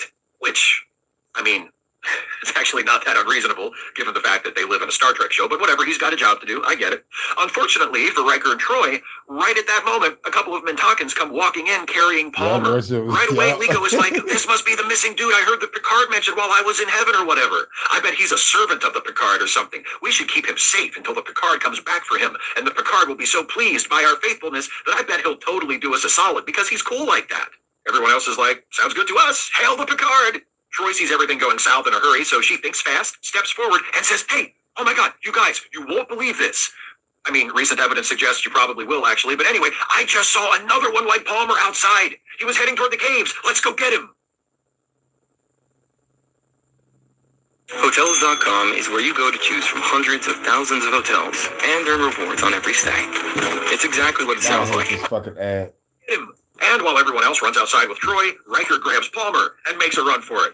Although Riker is able to get out of sight and beam back to the Enterprise with Palmer, OG sees him escaping and tells the others, and they immediately take Troy prisoner. Picard doesn't want to just beam Troy up because she's surrounded by Mintakans, and using the transporter will only make the cultural contamination worse. I mean, I think we've crossed that bridge, but okay, sometimes logic takes a backseat to drama. I get it. With Troy's life possibly in danger, Picard consults Baron, the lead researcher from the duck blind. Baron says, look, like it or not, the Mintakans think you're a god, so if we want to guarantee that Troy comes home safe and also make sure this culture develops in a positive direction, you should just go down there, be the Picard they think you are, and give them some healthy rules to live by or something. Picard's like, no? Look, It was like, you want me to go down there and put them back in the Storm Ages? I was like, damn. But Picard was serious. He was serious as fuck. It's like, you want me to go down there and drive them back to the Stone Ages? I will not. Which indicates that they used to be superstitious, but eventually they grew beyond that and have built their society around science and reason instead. And now you want me to just go down there, validate their false beliefs, and send them back into the Dark Ages? Not me, son. Johnny don't play that. Picard decides to take a drastic step, though not as drastic as declaring himself a god. Since the Mintakans have become convinced that he is a god, he's going to prove to them that he's not. To do this, he plans to beam one of them or the Enterprise. No, not that doofus Liko, her. The Prime Directive. She's sensible and has the respect of the others. If Picard can convince her that he's not a god, maybe the cultural contamination can at least be limited. They wait until Nuria is alone, then beam her up. Picard gets her in the transporter room, and she's like, oh, hey, the Picard... That's kidnapping. I don't care what nobody says. That's kidnapping, y'all. That's kidnapping. Or alien abduction. Or, in a religious term, called up by God. We can go either way with this. This is fun. Picard, our new religion is true. Let me worship you there, guy. Girl, Picard get says, up. no, don't worship me. I don't deserve it. I'm not a god. I'm flesh and blood, just like you. Also, not to muddy the water, but I've met actual gods, and they don't deserve to be worshipped either. Just for future reference. Picard takes Nuria on a tour of the Enterprise. He tries to explain to her how things work. The automatic doors aren't muddy the water, but I've met actual gods, and they don't deserve to be worshipped either. Just for future reference. Picard takes Nuria on a tour of the Enterprise. He tries to explain to her how things work. The automatic doors aren't magic, they're just mechanical in a way she's never encountered before. What Nuria interprets as godlike powers are just the results of advanced technology. And if the Mintakans continue to grow and develop as a people, someday, many generations from now, they could reach the same level of technology and travel among the stars just like Picard and his crewmates do. Nuria seems to be digging what Picard is laying down at first, but she's like, this is all great, thanks for the tour, but now can you bring some of our dead people back to life? So, a little bit of a setback, but Picard gets a call from Dr. Crusher, who informs him that one of the injured researchers from the Duck Blind is about to die. Picard's like, oh, great, I can use that, and he drags Nuria with him to sickbay. They arrive just in time to witness the death of Warren, the injured researcher, and when it's over, Nuria turns to Picard and says, I get it now. You're far more advanced than we are, but you're not gods. You're just people, the same as we are. Picard's like, fucking finally, yes, thank you. I sure am glad I had a scientist lying around on her deathbed. Otherwise, I guess I would have had to try and convince you by resorting to Plan B, spacing Wesley. Did you need me for something else? Right, No, spacing no reference. service. Meanwhile, at the meeting, Nico has decided I'm that like, you know what? Hey, yo, bitch, activate the phaser. Shoot a motherfucking mountain real quick. resorting to Plan B, spacing Wesley. Did you need me for something, Spacing Captain? Wesley. No, you're off the hook. To the That service. too. Meanwhile, at the meeting hall, Liko has decided that it's the Picard's will to punish Troy for the abduction of Palmer, so he's about to shoot her with a bow and arrow, as you do, when Picard and Nuria run in, and Picard's like, whoa, no shooting the lady, okay, buddy? Liko's like, it's the Picard! God in the house! Picard tries to explain, for like the third time in the past few hours, ever had one of those days that he's not a god, he's just a normal person, he doesn't have any supernatural powers, and he can't bring people back from the dead. And Liko's like, can too? Watch, I'll prove it by killing you, so you have to bring yourself back to life. That'll convince everybody, including you. Who then will be the doofus, my friend? Who then? Picard says, all right, fine. You know what? Apparently witnessing death is the only thing that convinces you people of anything. So if you're so sure that I'm a god, go ahead and shoot me. And this, Don't kill me. and like that right there, I was like, this is where Picard was the man. You know, and it took me back to like when he, you know, like became Picard, like in that bar fight when he was young and in Starfleet, and he got stabbed in the back by one of those motherfucking aliens. I forgot the name of the alien, but like them motherfuckers ruthless as fuck. But yeah, he got stabbed in that bar fight. You know, it's like, bitch, I've been stabbed before by a fucking alien blade. That arrow ain't shit. Let's go. You know, usually like motherfucker, you know, motherfucker, you're like, what if the wind knocked the arrow up to your neck? But this showed the courage of Picard. And you'll see that I'm telling the truth about not being a god. And what's crazy is I'm surprised Picard and Janeway didn't get together. They like the same shit mostly. They into the same shit. They both love reading. They both love they Earl Grey.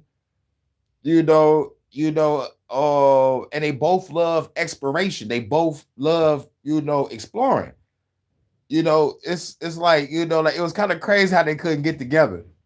You know, at least in the later, later on. But that's fan fiction. I'm fan fiction, fan head canon. That's what they call it. Head canon. Because in my head canon, Seven did not get with Chipotle. Seven stayed single until she got her own ship, and she stayed hot. She was a free spirit in my head canon. Just riding people saying resistance is futile. Just riding everybody on the starship. Thanks, Captain. And she like, see you on the bridge. I'll be there, Captain. I just smashed Captain 7, y'all. It's the best day of my life. everybody on the bridge with the biggest smiles you've ever seen. And the motherfucking ladies come on the bridge like, why is all the guys got smiles on their face? Girl, don't worry about it. Fly the ship. Or you could just believe me. Yeah, the fucking Nausicaans. Motherfucking Nausicaans. Motherfuckers. Yeah. Those bastards are fucking devious. They don't give a fuck. Nuria, who can back up everything I'm saying and not kill anyone. Liko's like, got it, I'll take option A, and he fires the arrow. The arrow hits Picard in the shoulder, he drops, Nuria checks on him with a hand covered in his blood. Liko's like, I killed God! Oh man, I'm gonna be in so much trouble for this! Luckily, the arrow only does minor damage, and Crusher is able to fix Picard right up. Plus, Picard's injury has convinced the ignorant and bloodthirsty Mintakans that he isn't a god after all. And finally, the duck blind is being removed from Mintaka 3 to allow the people to live and develop in peace, free from further interference. So it's wins all around. Another successful mission by the brave crew of the Starship Enterprise, except for the many ways in which they cocked it up. This episode, and particularly Picard's angry rebuke of Baron's suggestion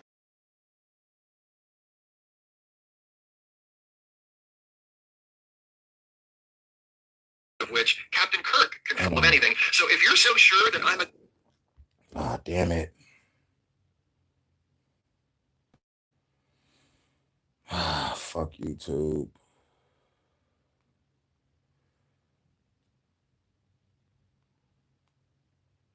All right, I hope we back. Let's see. God, go ahead and shoot me. You'll kill me, and you'll see that I'm telling the truth about not being a god. Or you could just believe me and Nuria, who can back up everything I'm saying, and not kill anyone. Liko's like, got it, I'll take option A, and he fires the arrow. The arrow hits Picard in the shoulder, he drops, Nuria checks on him and comes up with a hand covered in his blood. Liko's like, I killed God! Oh man, I'm gonna be in so much trouble for this! Luckily, the arrow only does minor damage, and Crusher is able to fix Picard right up. Plus, Picard's injury has convinced the ignorant and bloodthirsty Mintakans that he isn't a god after all. And finally, the duck blind is being removed from Mintaka 3 to allow the people to live and develop in peace, free from further interference. So it's wins all around. Another successful mission by the brave crew of the Starship Enterprise, except for the many ways in which they cocked it up. This episode, and particularly Picard's angry rebuke of Baron's suggestion that they play along with the Mintakans' new religious beliefs and try to guide their society in a positive direction, is often cited as an example of Star Trek's overall attitude toward religion. Picard equates belief in the supernatural with superstition, ignorance, and fear. And I certainly have no problem with that personally. I'm an atheist, and I don't really regard belief in a god, any god or gods, as any more credible than, say, belief in ghosts or fairies or astrology. Also, let's remember that Who Watches the Watchers premiered 4 months after the release of the film Star Trek V: The Final Frontier, at the climax of which Captain Kirk confronts an incredibly impressive and powerful being at the center of the galaxy. Yup. What does God need with a starship? Yup. That's my favorite Kirk. To everyone else, listens to this possible god demand that the Starship Enterprise be placed into his service and responds with, excuse me, I just have one question. What does God need with a starship? It's maybe the quintessential Captain Kirk moment for me. Who is Captain Kirk? Yes, mine too. What makes him special? If you can boil it down to a single moment, this moment, it's this one, where he's face to face with a being who could very well be God. And instead of bowing down, he raises his hand and says, hold on a second. From that, and from Picard's statements in Who Watches the Watchers, we can reasonably conclude that in Star Trek, skepticism and fearless curiosity, even in the face of divinity, perhaps especially in the face of divinity, are heroic traits. A hero doesn't worship. A hero doesn't blindly serve an unaccountable authority, no matter how powerful. A hero thinks, asks questions, looks for answers, and acts accordingly. But that doesn't mean that Star Trek is anti-religion. Much like religious beliefs themselves, Star Trek's attitude toward religion is complicated. And I'm not just talking about the way it's depicted through the Bajorans in Deep Space Nine. Let's take another look at Captain Picard. In Who Watches the Watchers, he seems to denounce belief in the supernatural altogether. But a year earlier, in the episode where Silence Has Lease, he articulates a much more complex attitude. The Enterprise has fallen under the control of Nagilum, a godlike being who has just learned about the whole mortality thing and has been conducting experiments on the Enterprise crew to learn about it. And by experiments, I mean killing random people to see what happens. Yeah. In response to this, Picard has decided to activate the Enterprise's self-destruct mechanism, because if anybody's going to kill the crew of the Enterprise, it's going to be the captain. That's the Starfleet way. So while Picard is sitting in his quarters, rocking out to an Eric Satie piano jam, he gets a visit from Data and Troy. And it turns out to not really be Data and Troy, just Nagilum running a game on Picard.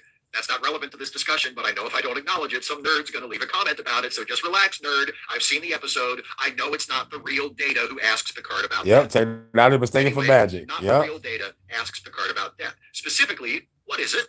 And Picard sketches out the two most common beliefs about what death is and what happens after you die. Some people, he explains, believe that after you die, you enter into an eternal afterlife where you exist in an indestructible form and live in an idyllic setting forever.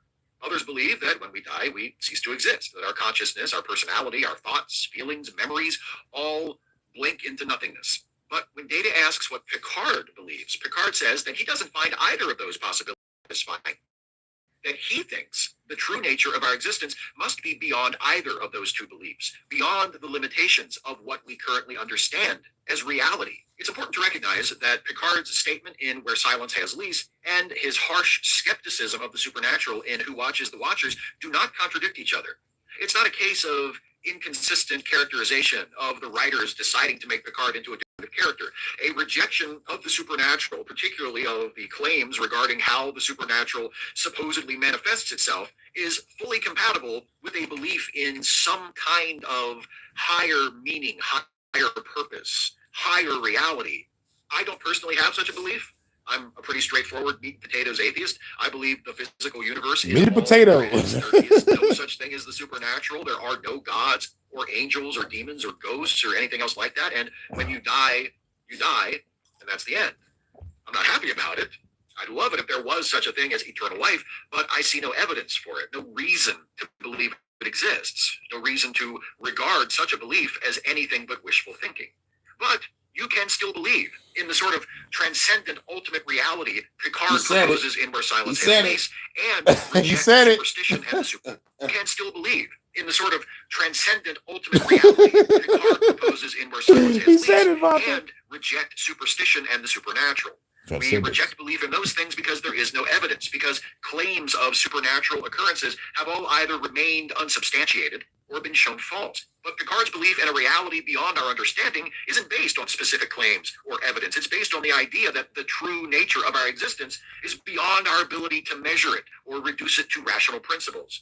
It's a belief that seems to be based on a kind of intuition rooted in an awareness of the awesomeness of the universe. I was suspecting it, baby. I was not reason suspecting for it. me to hold such a belief, but it doesn't contradict a rejection of supernatural phenomena for which there is no compelling evidence. And I think Picard's philosophy, hard scientific skepticism that leaves room for higher levels of reality that exist in spaces beyond our understanding, is pretty close to Star Trek's overall attitude toward religion. When you've watched enough Star Trek, and not to brag, but I've watched all of it, you get the message that religion is not inherently good or bad, but that it depends on the specific religious belief or practice or person. There are plenty of examples of the bad. In the classic Trek episode, The Apple, Vol, the god worshipped by the inhabitants of Gamma Trianguli 6, turns out to be a computer. And when Kirk destroys it, this act is presented as a good thing, freeing the people from a life in servitude to a machine, though the people themselves don't really seem to see it that way. In the TNG episode Devil's Due, a con artist exploits the religious beliefs of the people of the planet Ventax, disguising herself as Ardra, a mythical figure from their ancient history who promised to return one day. The Ventaxian faith in Ardra is so strong and so unquestioned that, if not for the involvement of Captain Picard and crew, the phony Ardra would probably have succeeded in installing herself as ruler of the planet. Yep. The Voyager episode False Prophets has a similar premise, as a pair of Ferengi stranded in the Delta Quadrant are found to have exploited the religious beliefs of the inhabitants of a less advanced planet in order to set themselves up as holy sages, living in luxurious comfort while the common people work to serve them. In Star Trek Discovery, we see how Saru species, the Kelpians, have been subjugated by the Ba'ul, who have given the enslavement of the Kelpians a decidedly religious character, inculcating them with the belief that their ritual sacrifices were a sacred part of maintaining the balance of their planet. Only after Saru discovers that one of the central teachings of this faith is false, are the Kelpians able to throw off generations of religious indoctrination, rise up against it. Real talk, baby. I never watched the Orville, but I heard Cassidy Yates was on it. I was like, wait a minute, that's Cisco, the second girl. I heard she was on it, and you already know the guy that made Family Guy. is the captain. So it's like I never got a chance to watch it. I was either at work or I was working on music, but I never watched it. I heard it was funny, and I heard it's one of the most perfect satires of Star Trek, but I never watched it. You say you should. I heard the aliens be doing some funny, weird shit. It's normal to them, but it's funny to us and disgusting at the same time. That's what I heard. I never watched no cousin, but I heard good reviews. I heard Star Trek.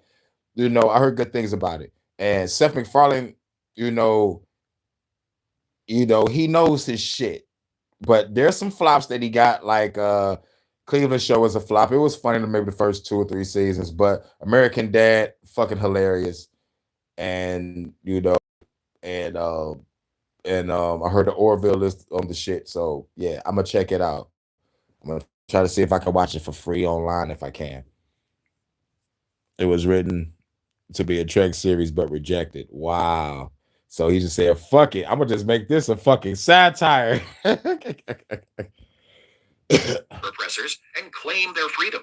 And there are examples of religion being depicted in a negative light, but we also see the positive side. The Bajorans aren't the only religious people we meet in Star Trek. Yeah. Klingons also practice a religion and even have something equivalent to a Christ figure in the form of Kahless, though they don't have gods because, as Worf explains, ancient Klingons decided their gods were too much trouble and killed them. And those models of logic and reason, the Vulcans seem to have a deeply spiritual... That's a real ass shit right there. The Klingons decided their guys was too much and they killed their ass. Shouts out to the Klingons, nigga. Our guys was too much trouble, nigga. We killed those niggas. Is a religion and even have something equivalent to a Christ figure in the form of Kahless. No, they don't There's have a few episodes of Enterprise. as What? explains, ancient Klingons decided their gods were too much trouble and killed them. That's And what's even up. those models of logic and reason, the But I never Vulcans watched seem to Enterprise have a either. deeply spiritual side. When we visit Vulcan for the first time in the classic Trek episode Amok Time, we witness the Vulcan marriage ceremony, which is steeped in ancient tradition. In Star Trek III, The Search for Spock, we learn that Vulcans believe in an immortal soul called the Katra, which has the advantage of actually existing, so of course the Vulcans would believe in it. It's only logical. And throughout the franchise, we see Spock, as well as other Vulcan characters like Tuvok and T'Pol, practicing rituals that have a decidedly religious feel to them. Of course, when we're analyzing the depiction of religion in Star Trek, we need to make allowances for the fact that many in-universe religious beliefs are based on real, verifiable things. As I just said, the Vulcan Katra isn't just an article of faith, it actually exists, and there's evidence to demonstrate that. And while it's a matter of interpretation whether or not they are gods, the beings worshipped by the Bajorans as the prophets do definitely exist, and are capable of doing some extraordinary Kahless, things. unforgettable. And That's right. there are other beings in the Star Trek universe, most notably the members of the Q Continuum, who appear to be essentially Like I said, everything goes. I want to write that story. I want to write that fucking story of the ancient Klingons. Oh, that is going to be fucking awesome. According to Worf, the gods were too much trouble. Yeah, I can write that story. I can write that fucking story. Straight up God killing shit right here. Oh my fucking God. I got a great idea.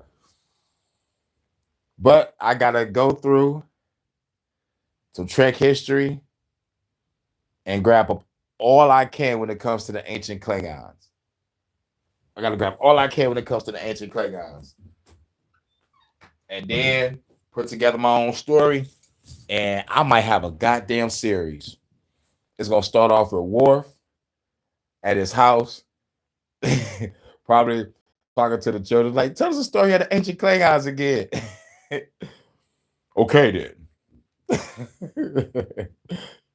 Well, it all started, and it shows all the fucking gods talking this shit, being all corrupt, being disruptive, and they're gonna have the story of what's going on in the fucking houses of the Klingons and shit. Or like the starts of the first houses, or whatever, like the beginning of the first houses that fought the gods. and which established the houses of the Klingons that we have now. Man, oh my fucking God, I know I'm gonna kill that shit. We about to get paid. We getting paid. If ain't no Star Trek in production right now, cool. I'm writing one. For real, for real. For real, for real. Yup. Yup. Gotta tell that story. It only needs 3 seasons. We gotta have a cap on that bitch. Gotta put a cap on it. Gotta put a cap on it. Don't want this shit to drag on too long. Story of the gods. And by the end of the season, the people's gonna the fucking Klingons gonna rise up from their houses. And damn, it might have to be 4 seasons. It might have to be 4 seasons because I want to do the story of the gods, Klingons killing the gods. 3rd season, we talk about Kahless. And 4th season, you know, like up to the end of Kahless. And then we'll let everybody ride with that. So 4 seasons.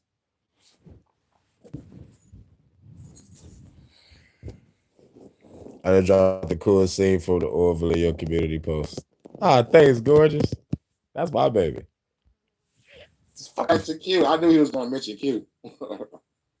Which would certainly qualify them as gods under many traditional definitions of that term. So, for the purposes of this video, I think it's important to view the religious beliefs of Star Trek characters in less literal terms. Yes, the Bajoran faith is different from real-world human religions in the sense that the gods of the Bajarans actually exist, but the religion of the Bajarans and other forms of religion depicted in Star Trek are still used to represent human religions. And when we're trying to decide what Star Trek is actually saying about religion, we should consider them on that basis. And what does Star Trek actually say about religion?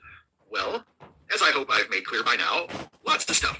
It says that growing beyond the widespread practice of religion can be a mark of societal advancement, but it also says that more than just rejecting religion is necessary to cure society's ills. It equates religious faith with superstition fairly, in my opinion, but it also points out, also fairly, that one can have a sincere and deeply held religious faith and still be an intelligent and rational person. It argues that wonder and openness to the possibilities of what could lie in those vast realms of reality that exist beyond our understanding are good things, but that worship and the desire to be worshipped definitely aren't. It says that religious belief can be a weakness, can make us credulous, leave us vulnerable to manipulation and exploitation, divide us, convince us that blissful ignorance is preferable to challenging knowledge. But it also says that religion can be a source of strength, unite us in a common cause, and call us to be our higher, better selves. Perhaps most importantly, it says, or rather shows, that though religion is not a part of every individual's life, and shouldn't have to be, it is, and probably always will be, a part of the common life we all share together on this planet. In all its many varieties, for good and for bad, as a wellspring of hope and a catalyst of destruction, religion is a part of human experience. And if we truly want to honor the concept of infinite diversity and infinite combinations, we need to respect each other's right to believe or not believe as we see fit. And we also need to know when it's time to put down the sacred text and pick up the tricorder. So to speak, we don't actually have tricorders yet. Although really, smartphones are starting to come awfully close. I've got mine attached to the teleprompter at the moment, so I can't show it to you, but it's paired with my smartwatch here, and it tracks my vital signs and everything. Like right now, according to these readings, I am dead. Uh-huh. I mean, even tricorders make mistakes. Or do they? Wow, you're gonna come in, walk right past the captain, and talk straight to Vanta. Salute GBA Radio.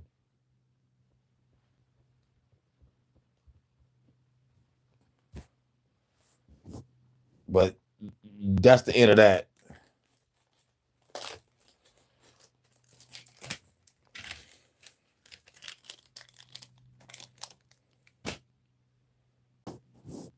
Yep. Yep. That's it. But yeah, I got a clip.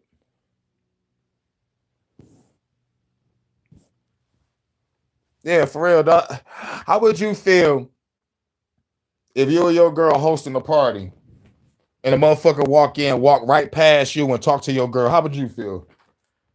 You'd be like, nigga, this is my fucking party, nigga. Nigga, I'm the host. I ain't just gonna walk past me and say what up to my girl. Nigga, what? Shout out to GBA Radio, man. What's good?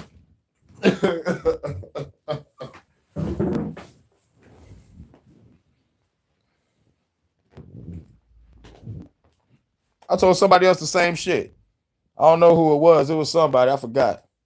I think it was Mark. Like, nigga, don't walk past me and be like, nigga, what?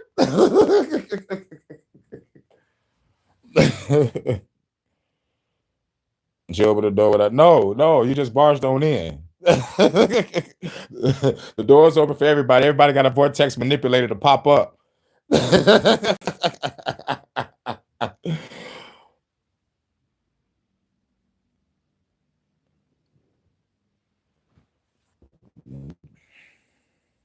But yeah, I wanted to play this clip real quick.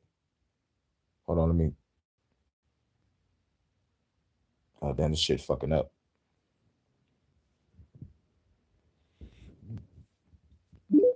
All right. This from the TNG episode, The Measure. The Bluetooth device is connected successfully.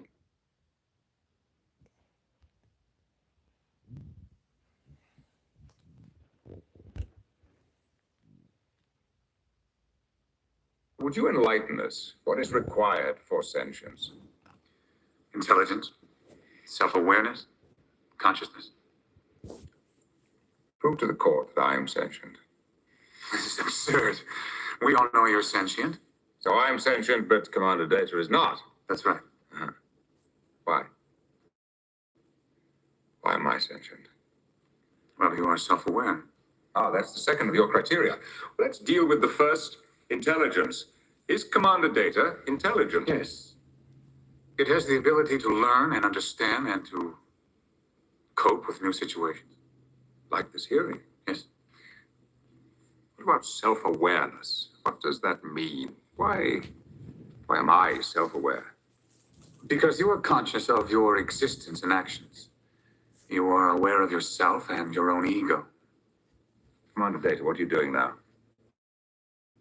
I'm taking part in a legal hearing to determine my rights and status.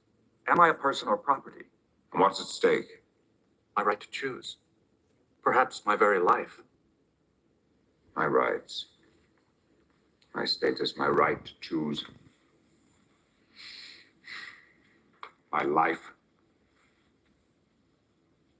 Oh, it seems reasonably self-aware to me, Commander.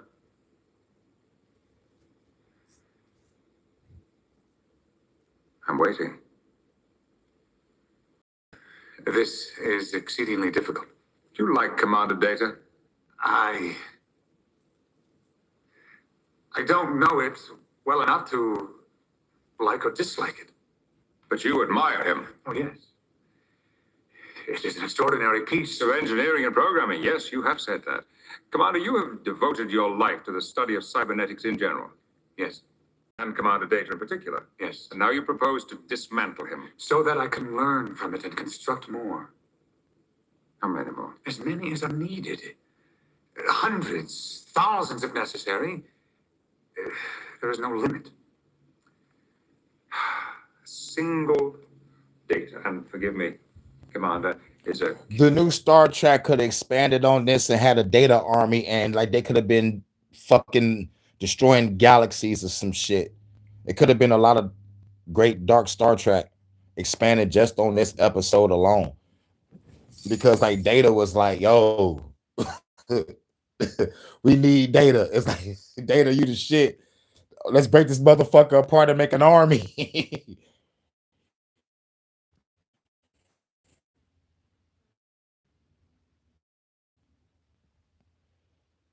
I'm not used to it.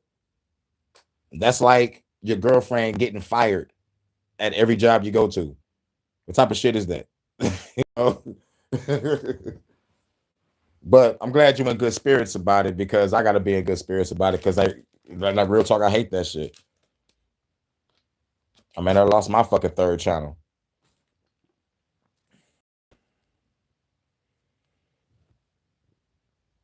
Oh yeah, I'm definitely about to write the one about the Klingons. I'm writing one about the Klingons. I got to work on that, and I'm already writing the first part of the Doctor Who script of the Bad Doctor that like they don't want to expand on, called the Valley Yard. I need to do a story on that. I gotta expand on that. But yeah, definitely got an idea for some Klingon shit.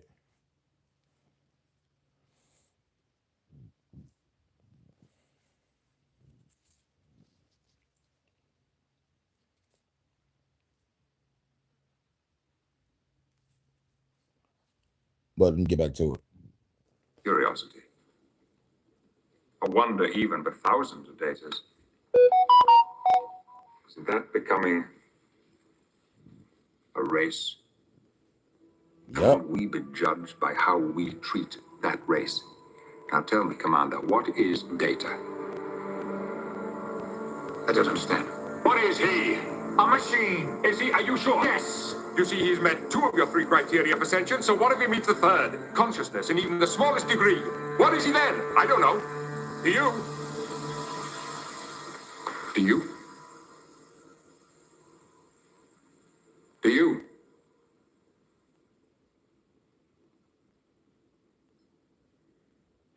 Well, that's the question you have to answer.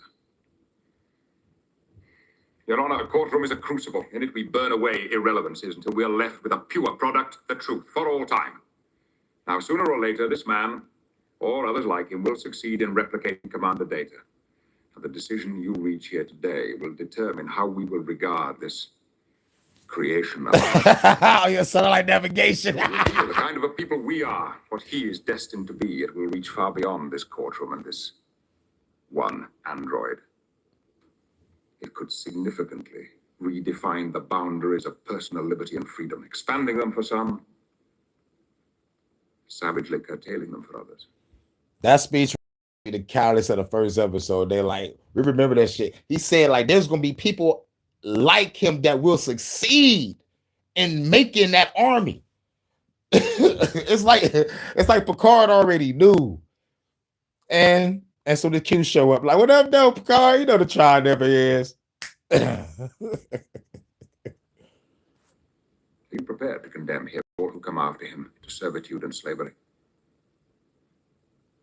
Your Honor, Starfleet was founded to seek out new life. Well, there it sits. Waiting.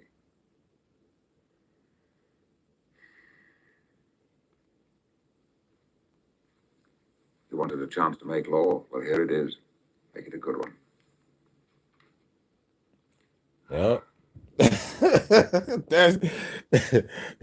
And plus, the episode was so fucking cold. Like, what made it even more crazy is Riker was forced to go against Data on the other side of the table.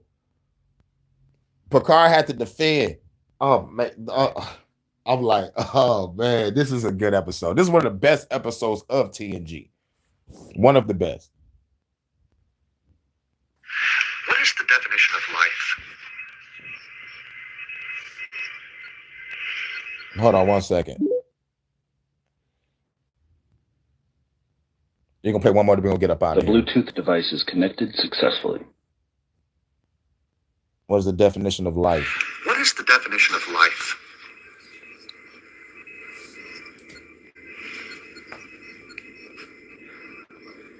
That's a good motherfucking pause. Like, let's talk about it. Beverly was like, That is a big question. Why do you ask? I'm searching for a definition that will allow me to test an hypothesis. right, Riker didn't want to fucking do it. Riker didn't want to do it. Well, oh man, that shit was wild. That's what made the episode great too. It was like the whole dynamic. How the fuck you gonna come on my ship and try to motherfucking dismantle a motherfucker or like try to make him a slave? That motherfucker Maddox wasn't. It was like these motherfuckers will succeed in trying to do this shit. Well, the broadest scientific definition might be that life is what enables plants and animals to consume food, derive energy from it, grow, adapt themselves to their surroundings, and reproduce. And you suggest that anything that exhibits these characteristics is considered alive. In general, yes. What about fire? Fire? Yes. It consumes fuel to produce energy. It grows. It creates offspring. By your definition, is it alive? Fire is a chemical reaction. You could use the same argument for growing crystals, but obviously we don't consider them alive. And what about me? I do not grow. I do not reproduce. Yet I am considered to be alive. That's true, but you are unique. I wonder if that is so. Data, if I may ask, have a seat. What exactly are you getting at? I'm curious as to what transpired between the moment when I was nothing more than an assemblage of parts in Dr. Soong's laboratory and the next moment when I became alive. What is it that endowed me with life? I remember Wesley asking me a similar question when he was little, and I tried desperately to give him an answer. You lied. You was like, shut up, Wesley. But everything I said sounded inadequate. Then I realized that scientists and philosophers have been grappling with that question for centuries without coming to any conclusion. Are you saying the question cannot be answered? No. I think I'm saying that we struggle all our lives to answer it. That it's the struggle that is important. That's what helps us to define our place in the universe. It's the struggle that's important, which leads. It ain't about the destination. It's about the journey. Yes. Analogy, yeah. But at the same time, but God damn it, man. Why just we can all just have a peaceful world? If it was like you won't grow if everything is at peace, but like why do it have to be? If we're infinite consciousness, infinite awareness, how come we can't, just all chill in our realm? Why do we have to choose to come here? You know what I'm saying? It's like everything leading towards a trap. I understand this. I understand this. It is about the journey. It is about stacking that bread up and getting that plane ticket and taking that 10, 11-hour flight. I travel 1,000 miles if I could just see you tonight. It's about the journey. Or don't stop believing. Take that midnight train. Shout out to Sophia. I believe I understand, Doctor. And I would have been like, why do we have to struggle? Why do we have to struggle? Doctor, I must ask you to stop using the exocoms. Why? Is there something wrong with them? No, it is not that. I have reason to believe the exocoms are alive.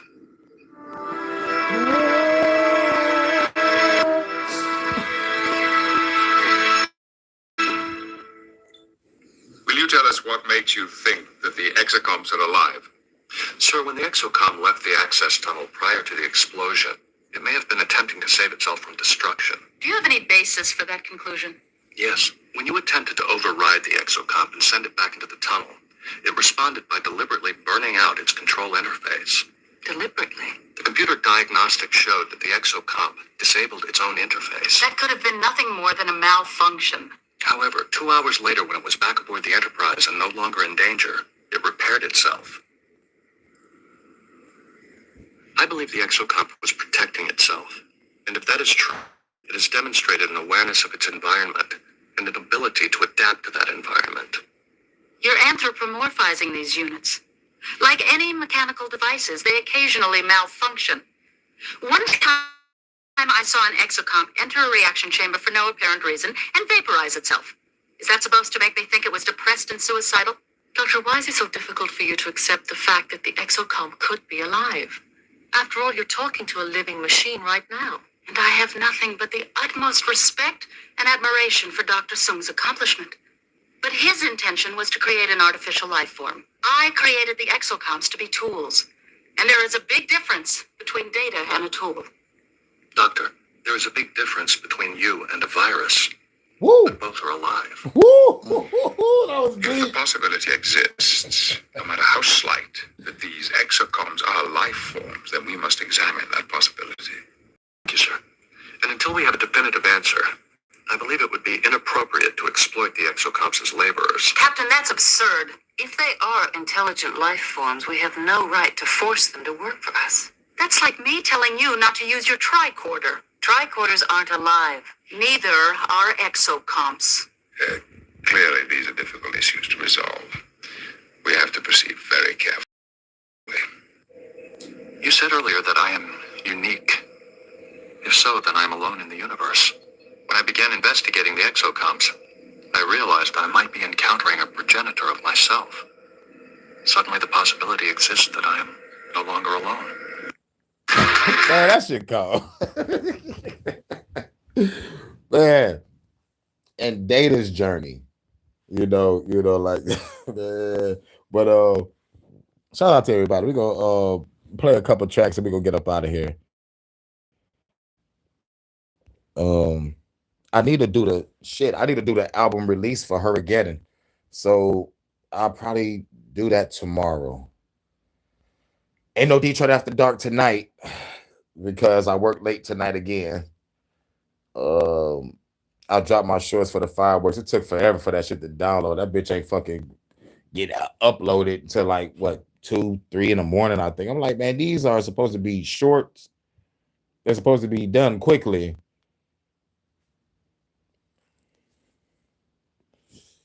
But yeah, I need to do the Hurricane. Damn, the Hurricane album release.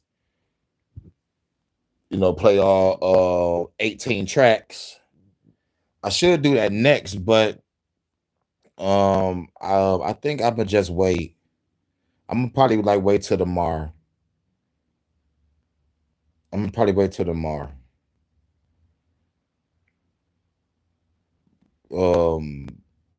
Well, hold on. Depending on what time is. Nope. I gotta hit. Shit. I could probably still do it. Right. It's 8 o'clock in the UK. It's almost dinner time. It should be like around dinner time right now, ain't it? It's 18 tracks. That shit might be around like a couple hours. That shit. I do need to. Fuck it, we'll do it tomorrow. I'll try to because that's gonna be a lot of time. So yeah. I'll do it tomorrow, like around the time when you get off of work. Vonta, I'm gonna do the album release when you get off of work tomorrow. But right now I might just maybe something to eat, probably look for something and see if it can probably be something short or an HHN. But I think all the big news is already out the way. Stama is out. I think Nigel Farage is talking shit about Andy Burnham, so I'm gonna keep my eye on that. Definitely got to keep my eye on what's going on in the UK for sure. But yeah, I need to check out Burkina Faso and see what's popping off over there, and I need to see what's going on with Russia and motherfucking North and South Korea on some real shit. And I need to see what fucking China is up to about the Taiwan situation. Yeah. And over there, yes, and it's very hot. So yeah, the UK weather is hot as fuck. Stama is a wanker and he is out, but Andy Burnham is a wanker too. And Nigel Farage.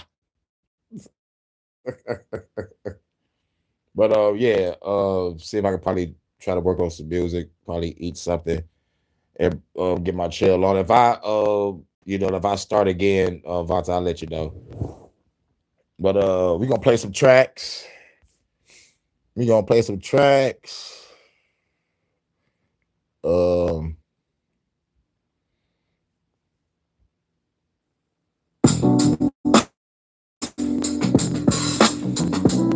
we're gonna play 3. We're gonna play this. Another track, then we'll play Naughty. And then we'll get up out of here.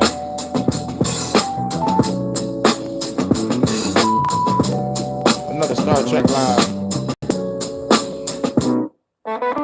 Baby girl, let's get lost in this. Let's vibe to this coffee mix. We can talk and kiss. Hey, love under stars and shit. It's a night you would never forget. Hey. Baby girl, let's get lost in this. Let's vibe to this coffee mix. We can talk and kiss. Make love under stars and shit. This a night you would never forget. Hey. This that lofty mix, yeah, I got another hip-hop hit.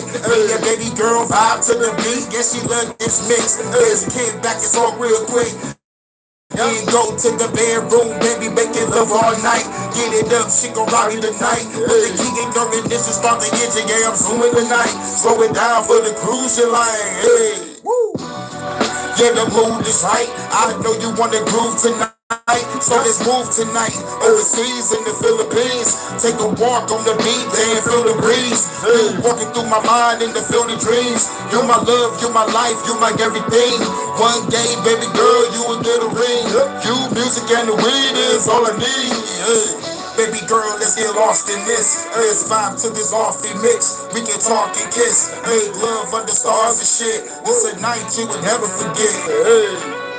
Baby girl, let's get lost in this. Let's vibe to this offy mix. We can talk and kiss. Make love under stars and shit. This a night you would never forget. Hey. This that cruise and music. Baby girl, you the truth. Think you so amusing. No confusion. Girl, love me for real. Look me, yeah. My guys tell me how you feel. Time to chill, chillin' behind the wheel. Took it to the back seat, now it's time for thrills. Hell thrusters, baby girl love the stroke. After that we smoke weed, girl it's time to flow. Know what the feed dog can hold a candle to you. Just got the reservation, then it's dinner for two. These other females, they put me through loops. Only you recognize the real shit that I do. So we on the battlefield like Bonnie and Clyde. Meaning you again. It's the world, it's a hell of a ride. We flying like stars, they singing the shine. Yeah, the lovers in the air and they singing the signs. Baby girl, let's get lost in this. Let's vibe to this offy mix. We can talk and kiss. Hey, love under stars and shit. This a night you would never forget. Hey. Baby girl, let's get lost in this. Let's vibe to this offy mix. We can talk and kiss. Make love under stars and shit. This a night you would never forget. Hey. You already know.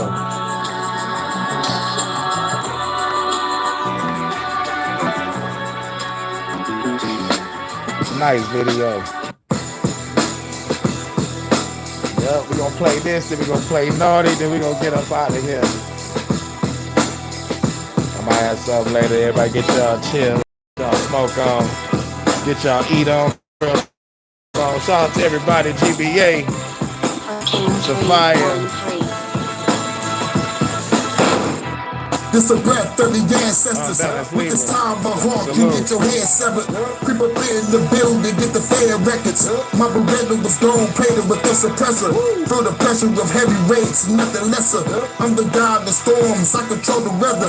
So clever, you fools should know better. I come through,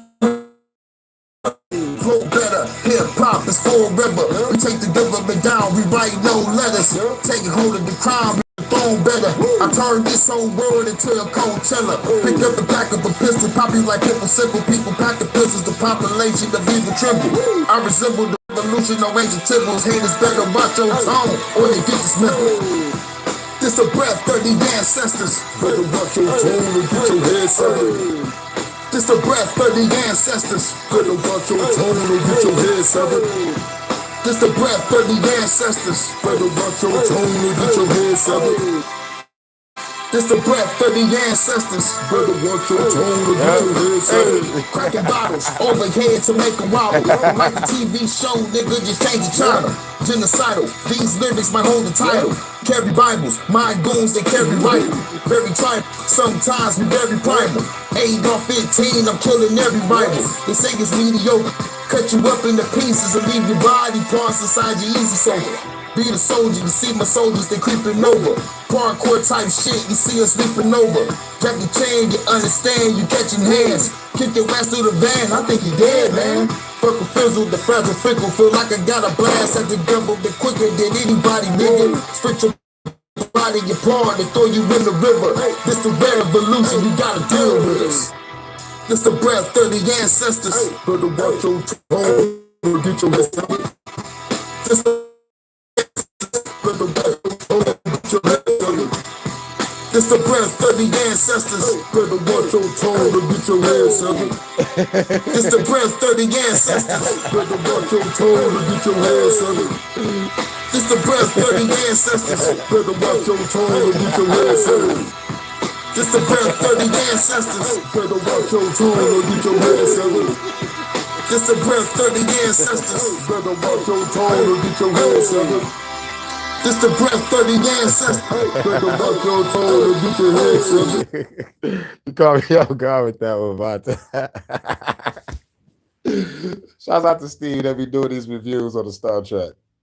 You know, there's gonna be some other people that we're gonna listen to, but you know, but like Steve does the real breakdowns. It's like he knows. It's like, you know, like we really, you know, like he really knows, like he gets it, you know, like we do, you know, so like real Trekkies.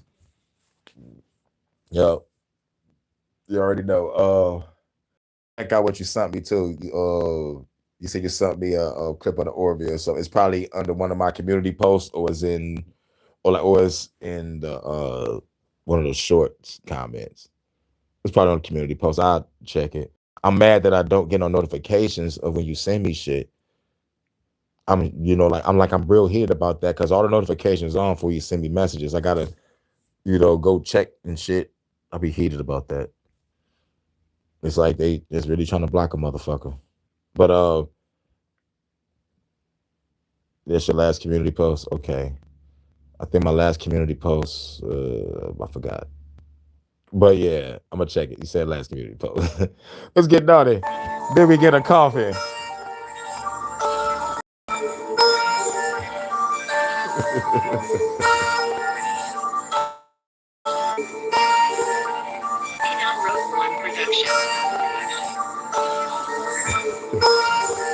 Shout out to everybody. GBA Radio, some fire.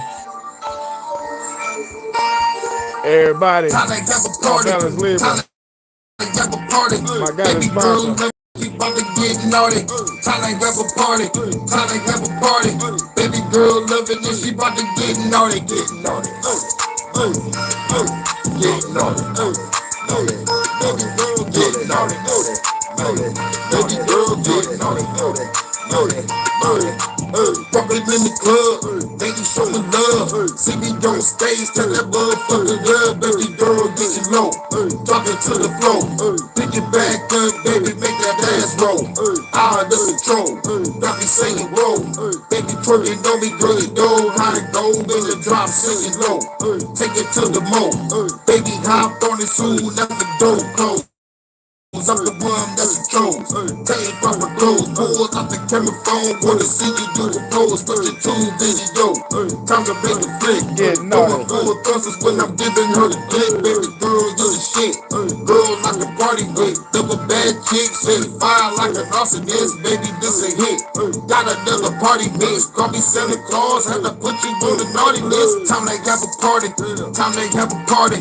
Baby girl love it, then she about to get naughty.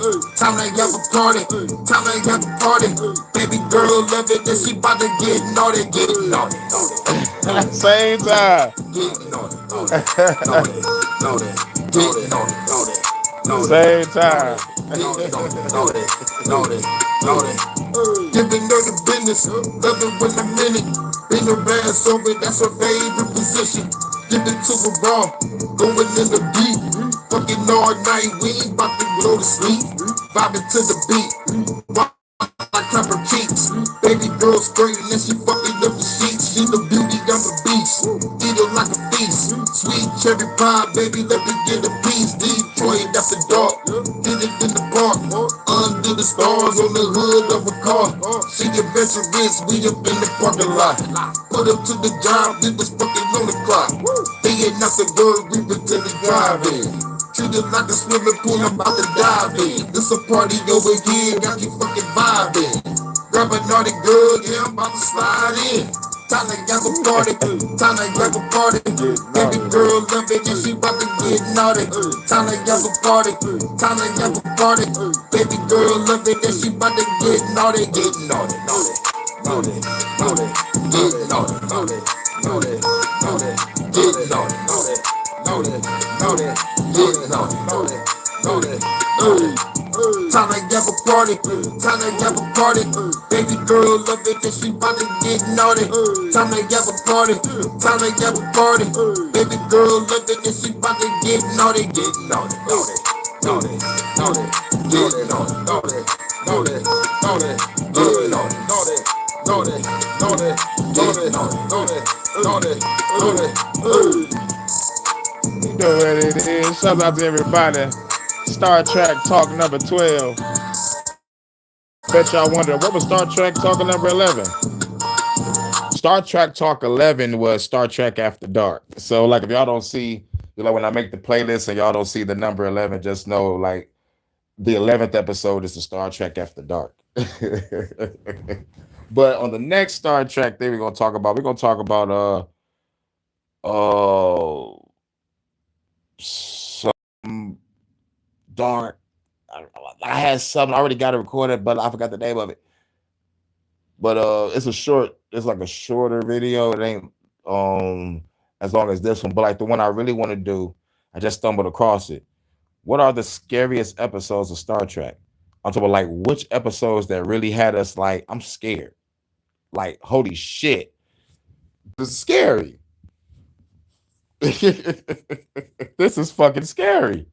Like, you know, if I could just like go back to just like the first thing that fucking traumatized me was when those motherfuckers realized that they was being experimented on TNG. I was like, oh shit. And Riker was going nuts. That scared me. I'm like, why is Riker going through this? He on the stage, then he's not on stage. This motherfucker going crazy. The episode with Geordi was looking for some type of anomaly, and it was some shadow figure and shit. I was like, oh shit, that's scary. Oh man. It was some of the okay. I'm trying to think. But yeah, but like basically we're trying to like do with the scariest episodes of Star Trek and Trek Crew Intelligent Tuesday session. Tits. And that's awesome. I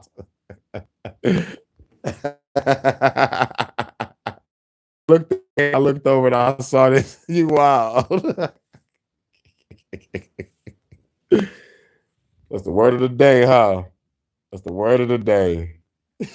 Tranquil. Titties. I'm like, but anyway. Yeah. Shout out to everybody coming through. Much love to the guy that's Vonta. Shout out to all the Trekkies out there that fuck with Star Trek. I'm gonna check out what you sent me to under my last community post. It should be Tranquil Trekkie Tuesday. Trekkie Tuesday. That's what we gonna do. Trekkie Tuesdays or Trekkie Thursdays. You like both. So like if I'm doing a Star Trek show on the Tuesday, it'll be Trek Tuesdays. And if I'm doing it on the Thursday, it'll be Trek Thursdays. Thanks, Vonta. You awesome for that. You made me think about this. You made me think about it. That's what's up. Not saying it's an original thought, because I know like somebody always got Trek Tuesdays already probably. But I'm saying like it's something creative.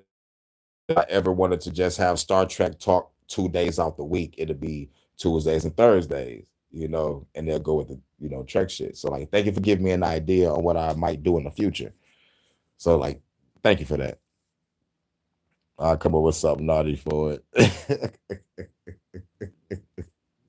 Tellacious Trek Tuesdays or Tasty Trek Tuesdays, or what else you got? What else you got about the Titty Trek Tuesday?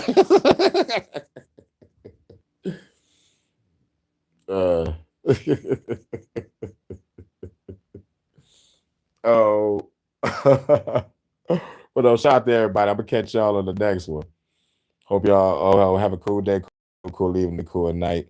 If I go live, I'll let you know. I'll send you the link. And I'm about to check out what you sent me. Then I'm about to see who's ever live. I think Philly OG live. I'll just throw my salutes and likes and keep it rolling, make me something to eat. And probably get to the music, see if I can write anything. If not, I still got to try to find a way to manage to get some rest before I go to work also. So like what I should do is just chill. It's 313 in Detroit. 313. It's 8:13. I know you about to eat. So we got naughty. Now it's time to get a coffee. I'll catch everybody in a minute. Shout out to GBA Radio when I first started. And shouts out to branches. And shout out to Philly OG. But yeah, I'm like, I'm quick in the chat because I used to feel that same way. And then my spirit was telling me that I was coping. Go out there and find the truth. Don't cope. Go find that truth. So I'm like, you know what? Let me go find this shit for myself. And going back to the journey. Yep. Don't stop believing.